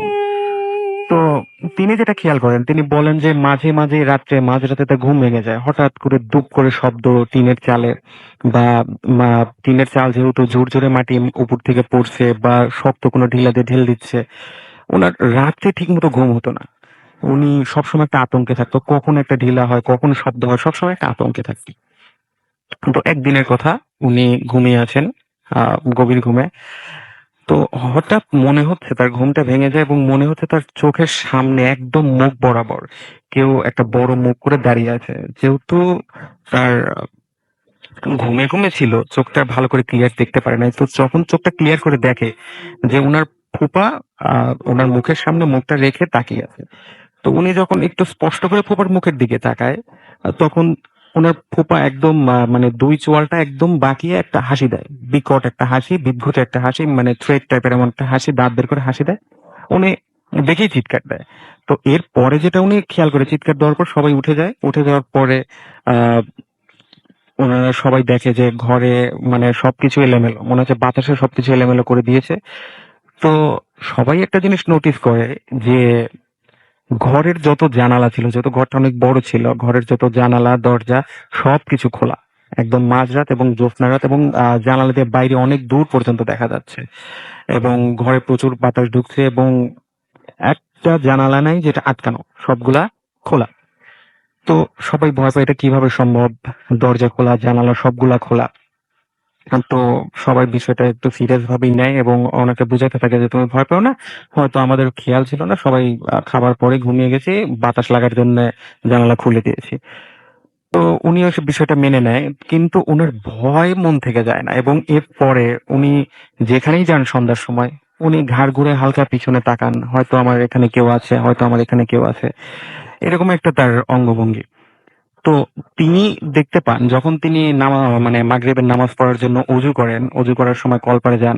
তো তিনি দেখেন যে জমির মাঝখান থেকে অনেকগুলা আগুনের গোলা, ছোট ছোট গোলা আস্তে আস্তে বড় হচ্ছে হয়ে চারদিকে, একটা উত্তর দিকে একটা দক্ষিণ দিকে, চারদিক ছড়িয়ে যাচ্ছে। তো উনি না চাইলেও কেন যেন ওনার ওইদিকে চোখ যায়। উনি যে ফুপিকে কিছু বলবে, এর মধ্যে এত কিছু হয়ে গেছে, তো ফুপিকে বললে হয়তো রাগ করবে। তো উনি স্কুলে যে ওনার ফ্রেন্ডদের সাথে এটা শেয়ার করেন। তো ফ্রেন্ডরা বলে যে ওরা যতটুকু শুনছে ওদের মা বাবা থেকে, ওইখানে নাকি বেশ কিছু বছর আগে ওখানে যারা সুইসাইড কমিট করতো তাদেরকে ওখানে জানাজা বা মানে ওইভাবে দাফন কাফন স্বাভাবিক আমাদের যে গোরস্থানে সেখানে না করে ওখানে পুঁতে রাখতো যারা সুইসাইড কমিট করতো। তো এরপর থেকে উনি ভয় পান এবং কেন জানি মানে জানালা খোলা থাকলে, দরজা খোলা থাকলে ওনার চোখটা ওই দিকেই বারবার যায় এবং বারবার তিনি ওইটাই দেখেন এবং কেমন যেন ভয়ের দিকেই তার টানটা থাকে। এবং তিনি পড়াশোনা তখন আর ভালো হচ্ছে না, শরীরও শুকিয়ে যাচ্ছে, খাবার দাবারও অরুচি। তো এর মধ্যে একদিন উনি ঘুমিয়ে আছেন। তো ঘুমিয়ে আছেন, গভীর ঘুম, মানে ওদিন প্রচুর ঘুম। তো হঠাৎ দেখেন যে আবছা আবছা আলো, আবছা আবছা আলো। তো আলোতে দেখেন তিনি কোথায় যেন শুয়ে আছেন মাটির ওপর। তো হঠাৎ তিনি খেয়াল করেন যে গায়ে প্রচুর ঠান্ডা, কিন্তু তারপরে মনে হচ্ছে ঘুম থেকে আমি উঠবো না, প্রচুর ঘুম। তো মনে হচ্ছে গায়ে অনেক কিছু জড়িয়ে, দড়ির মতো অনেক কিছু জড়িয়ে আছে একদম রোল করে। তো উনি হালকা হালকা ঘুম ঘুম চোখে তাকিয়ে দেখেন, যেহেতু উনি দেখছেন যে চারপাশে অনেক আলো এবং সেটা মানে কুপি বাতির এরকম আলো, অনেক আলো চারদিকে। তো উনি নোটিস করেন যে উনার ঘুম আসছে, তারপরে দেখেন সারা গা বড় বড় সাপ উনার সারা গা জড়িয়ে মানে ওনাকে ধরে রেখেছে। তো হঠাৎ করে মানে পিছনের পা থেকে একটা সাপ উপরে ওঠে, তো উনি চিৎকার মারেন। তো চিৎকার মারার পরে দেখেন যে আসলে তিনি সম্পূর্ণটাই স্বপ্নে দেখেছেন, স্বপ্নে দেখছেন এবং উঠে জোরে চিৎকার দেন। সবাই আসে, ওনার ফুপা ফুপি সবাই ওনার কাছে আসে, বলে কি হয়েছে। তো এরপর থেকে তিনি উনি আর নিতে পারেন না, মানে অনেক অসুস্থ হয়ে পড়েন, বমি করেন, আসলে তার শরীরও ওইখানে স্যুট হচ্ছিল না। তারপরে উনি শিফট হয়ে পরে ওনার বাসায় চলে আসেন। এটাই ছিল আমার ঘটনা। Thank you so much. আপনার ঘটনার জন্য আপনাকে অনেক ধন্যবাদ। আমাদের সঙ্গে আরো একজন অতিথি আছেন, আমরা তার কাছে যাব। আপনার নামটা প্লিজ একটু বলবেন, তারপর আপনার ঘটনায় যাব আমরা। সালাম আলাইকুম রাসেল ভাই, আমার নাম শিহাব আল মাহমুদ। আমি ঢাকা মিরপুর থেকে আসছি। আমার হোম টাউন হলো চাঁদপুরে। তো আমার ঘটনাটা চাঁদপুর নিয়েই, আমার দেশের বাড়ি চাঁদপুরে। তো ওখানে আমি এখানে যখন ছিলাম, তো গ্রাম অঞ্চলে আপনার এই শীতের ভিতরে, শীতের শেষে দিয়ে আপনার সাধারণত পুষ্করিতে জাল দিয়ে থাকে বা বীজ দিয়ে মাছ ধরা হয়। তো আমাদের একটা পুষ্করি আছে অনেক বড়। তো ওই পুষ্করির পাশে অনেক জঙ্গল টঙ্গলে আছে, আপনার একটা তাল গাছও আছে, আপনার বাঁশ গাছ আছে। তো যেদিন আমরা পুষ্করিতে জাল দিব, ওই দিন রাত্রবেলা ঠিক ৩টার সময় জেলে আসার কথা। তো ওইভাবে আমি আর আমার একটা ফ্রেন্ড, তো ওইখানে পুকুর পাহারা দেওয়ার জন্য, কারণ ৩টার দিকে জেলে আসবে, ওখানে আমাদের থাকা দরকার। তো আমি আর আমার ফ্রেন্ড যখন ওখানে ছিলাম, তো আমরা একটা পার্টি নিয়ে ওই আপনার বাস মুড়ার ভিতরেই শুয়েছিল। তো আমার ফ্রেন্ড স্মোক করে, স্মোক করার পর ও শুয়ে মোবাইল টিপতেছিলাম। তো আমরা দুই ফ্রেন্ডে গল্প করতে করতে মোবাইল টিপতে টিপতে দুজনের মোবাইলে চার্জ শেষ হয়ে গেছে। তো মোবাইল রেখে দিছে। এখন ও হালকা একটু স্মোক করে, ও যখন শুয়ে, আমি দেখতেছি ও ঘুমিয়ে আছে। তো ঘুমিয়ে থাকার পরে তো আমিও একা একা কি করবো, আমিও উপরের দিকে তাকিয়ে শুয়ে আছি। তো হালকা হালকা শীত পড়তেছে, তো আমার গায়ে একটা সোয়েটার ছিল কানটুপিওয়ালা। তো আমি পিছনে কানটুপিটা টেনে এনে আমার চোখের সামনে দিয়ে দিলাম, যে চাঁদের আলোটা আমার চোখে না পড়ে একটু অন্ধকারে।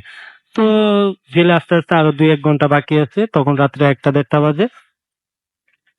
এরপরে আমি হঠাৎ, আমার কেন জানি মনে হইতেছে আমার শরীর ভারী হয়ে যাইতেছে বা নর্মাল কিছু একটা হইতেছে, কারণ ওই জায়গাটাই হলো নর্মাল।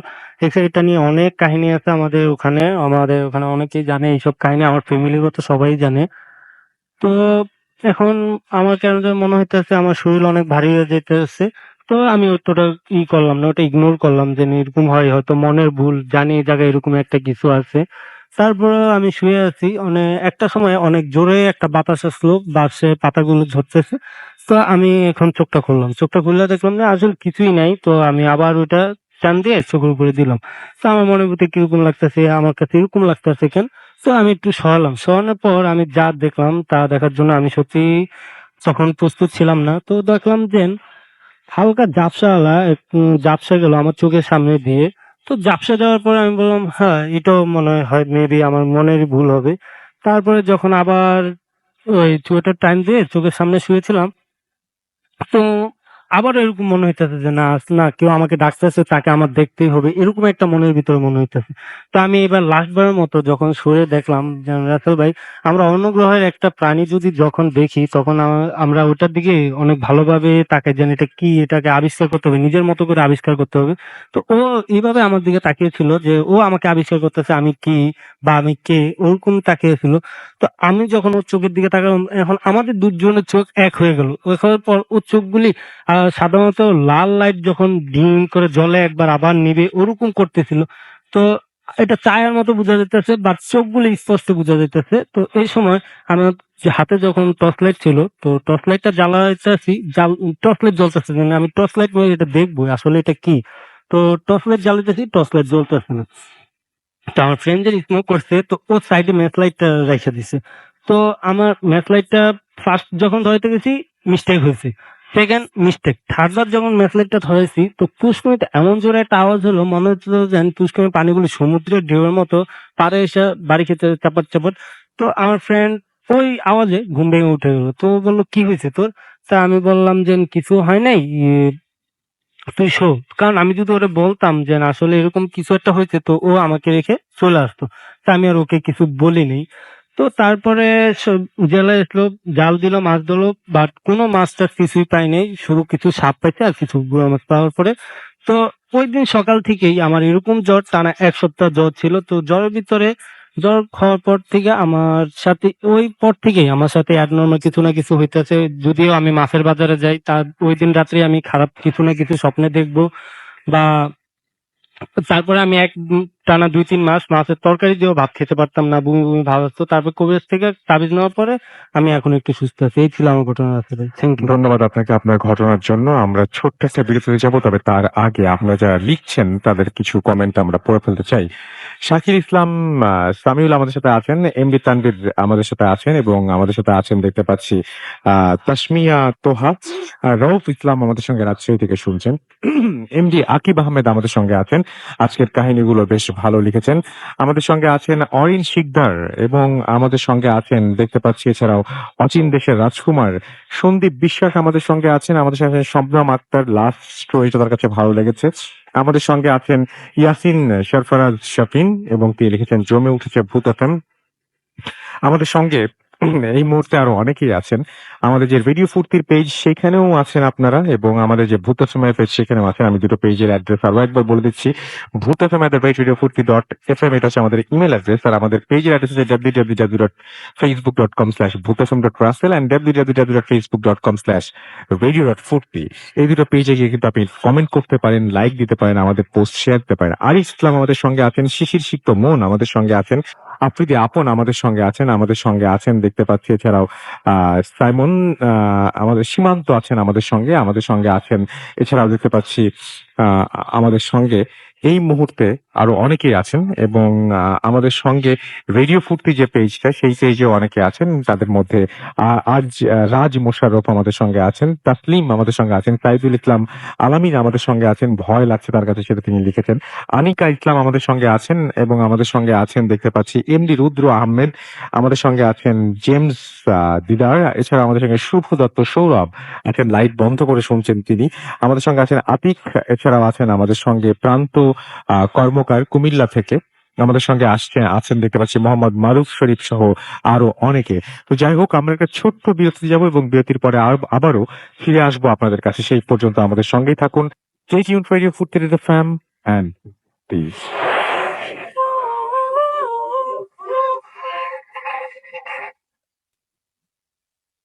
ওয়েলকাম ব্যাক, শুনছেন সবসময় রেডিও ফুর্তি এফএম, আমি রাসেল আছি সাথে, এবং এই মুহূর্তে আমার সঙ্গে আছেন আরো একজন অতিথি। যেহেতু হাতে সময় একেবারেই খুব কম, তো আমরা কথা না বাড়িয়ে সরাসরি চলে যাব। তো ঠিক আছে, আপনার নামটা প্লিজ একটু বলবেন, তারপর আপনার ঘটনায় যাব। জি, আসসালামু আলাইকুম রাসেল ভাই। আমার নাম সম্রাট মেহেদী, আমি ভোলা থেকে এসেছি। ঘটনায় আসি। ঘটনাটি ঘটেছে আমার বড় ভাইয়ের সাথে। আমার বড় ভাইয়ের বাসাটি হলো ভোলা। তো ওনাদের যে বাসাটি ছিল 5 তলা, তো উনি যে বাসাটি থাকতো, ওনার যে রুমটা ছিল 4 তলায়, ওনার বাবা মায়ের রুমটা ছিল 5 তলায়। তো রাসেল ভাই বলে রাখা ভালো যে ওনার যে বাসাটা ছিল বাসাটার পাশে আর কি যে ঠাইটা ছিল জানালা ছিল, যে জানালার পাশে ছিল একটি বড় নারকেল গাছ 4 তলা পর্যন্ত। আর প্রায় 4-5 আর কি 4-5 আর কি 4-5 পাওয়া হবে যে এরকম দূরে ছিল একটি খাল, আর খালের ওই পাশে ছিল আর কি শ্মশান ঘাট। তো রাসেল ভাই আমার ভাই প্রায় সময় আর কি থাকতো আর কি হোস্টেলে থাকতো ঢাকায়। তো ওনার বাড়িতে আসা খুব কমই পড়তো, বাট আসতো ওনার। একদিন উনি বাড়িতে যখন আসে তো উনি ওনার রুমের চাবিটা আর কি চায় ওনার বাবার কাছ থেকে। তো উনি বাবার কাছ থেকে যখন রুমের চাবিটা চায়, বাবা বলে যে ওই রুমটাতে একটু সমস্যা আছে, তো ওই রুমটাতে তুমি থেকো না, পরবর্তী সমস্যা সলভ হলে তুমি থেকো।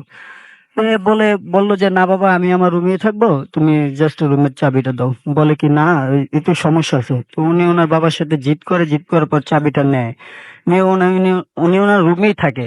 থাকার পর ওনাকে জিজ্ঞাসা করে ওনার বাবা একদিন যে আচ্ছা তুমি যে ওই জায়গায় থাকতেছো, কোনো সমস্যা হচ্ছে? উনি বললো যে না, কোনো সমস্যা হচ্ছে না। তো বলতেছে যে আচ্ছা যদি সমস্যা হয় তাহলে আমাকে জানাও। বলছে যে আচ্ছা আমি জানাবো নি। তো এরকম প্রায় 2-3 দিন যায়। 2-3 দিন যাওয়ার পর প্রায় একদিন রাতে আর কি ঠিক 4টা বাজে উনি যে ঘুমাচ্ছিল, ওনার মাথার কাছেই ছিল আর কি থাইটা খোলাই ছিল। উনি সবসময় থাইটা খোলা রেখে ঘুমাতো বাতাস আসার জন্য, বাট গরম ছিল তার জন্য। তো উনি ওদিন আর কি রাত্রে যে থাই থেকে এত ঠান্ডা বাতাস আসছিল, তো ওনার অনেক আর কি ঠান্ডা বাতাসটা গায়ে লাগার কারণে উনি থাইটা আটকাবে এরকম সময় আগে উনি উঠে দেখে কি যে থাইয়ের পাশে একটি মহিলা দাঁড়িয়ে আছে। থাইয়ের বাইরে আর কি মহিলা দাঁড়িয়ে আছেন। বাট এটা দেখে উনি মনে করেন ডিম লাইটের আলোতে যেটুকু আর কি দেখছে যে, বাট চেহারা দেখা যাইতেছে না, বাট দেখা যাইতেছে ঘুমটা দেওয়া। এটা দেখে উনি তো দৌড় দিয়ে তাড়াতাড়ি করে আর কি টিউবলাইট জ্বালায়, বাট ভাইয়ের দিকে আবার তাকায়, দেখে কি কেউ নেই। তো উনি দৌড় দিয়ে যায় ব্যালকনির কাছে। ব্যালকনিতে যায় দেখে যে কেউ নেই, বাট ব্যালকনির এই সাইডটা খালি। ব্যালকনি থেকে উনি যখন ঘরে ব্যাক করতেছিল, তো দেখতে পেল যে আর কি একটু অনুভব করতে পারলো যে একটা গন্ধ কি আর কি, মানুষ পুষলে যেরকম আর কি গন্ধ, সেম টু সেম ওরকম গন্ধ। তো উনি তাড়াতাড়ি ওনার রুমে আসার পর ঠিক ওনার বাবা মায়ের কাছে যায়, যা বলে যে আব্বু আম্মু এরকম ঘটনা আমার সাথে বসে। আর ওনার বাবা মা বললো যে তোমারও তো আগেই বলা হয়েছে যে এরকম সমস্যা হতেই পারে, তার জন্য বলছি যে তুমি আমাদের সাথে থাকো, ওই রুমতে থাকা লাগবে না। তো উনি খুব ছিল জিদি এবং সাহসী ছিল। তো উনি বললো যে না, এটা শেষ আমি দেখেই ছাড়বো, বাট এটা পরবর্তীতে কি ঘটে আমি দেখেই ছাড়বো। তো ওদিন রাতে ওনার বাবা মা ওনারে ওই রুমে থাকতে দেয়নি। তো ওই দিন ছিল ওনার বাবা মার সাথেই ছিল। তার পরবর্তী দিনে উনি যখন ওনার রুমে আসে, তার পরের দিনের ঘটনা ঠিক 4টা বাজে। তো উনি যখন ঘুমাচ্ছে ওই সেদিন আর ওনার আর কি মাথার কাছে যে ঠাইটা ছিল জানানা, ওই জানালাটার ঠাইটা কিন্তু আটকিয়ে ফেলে। বাট উনি ঘুমাচ্ছিল ভোর 4টার সময়, যখন উনি ঘুমাচ্ছিল যে ওনার ঠাই থেকে হঠাৎ আওয়াজ আসছিল, যে বাইরে থেকে আওয়াজ আসছিল যে ঠক ঠক আওয়াজ, যে একটা মানুষ যদি ঠাইটা নিয়ে অনেক পাশাপাশি করে বাট খোলার চেষ্টা করে যেরকম আওয়াজ আসে এরকম আওয়াজ আসছিল।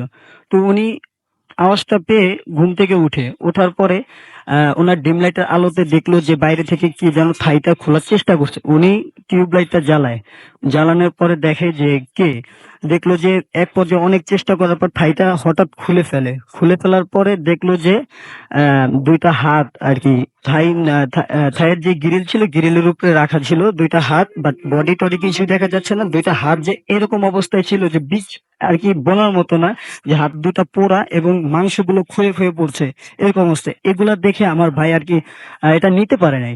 না নিতে পারে ওনার রুম থেকে বের হয়ে দৌড়ে ওনার বাবা মা রুমের ওদিকে যে জায়গাটা কি করে উনি ওই জায়গায় সেন্সিটিভ হয়ে যায় আর কি, অজ্ঞান হয়ে যায়। তো তারপরে আর কি ওনার বাবা মা জ্ঞান ফিরায় ওনাকে অনেক পানি টানি দিয়ে, তারপরে সুরা টুরা পরে জ্ঞান ফিরানোর পরে আর কি ওনার বাবা মা বলে যে তোমাকে তো বলছি যে এই রুমে এরকম সমস্যা আছে, তুমি এই রুমে থেকো না, তারপরে তুমি আমাদের কথা অবাধ্য করলে।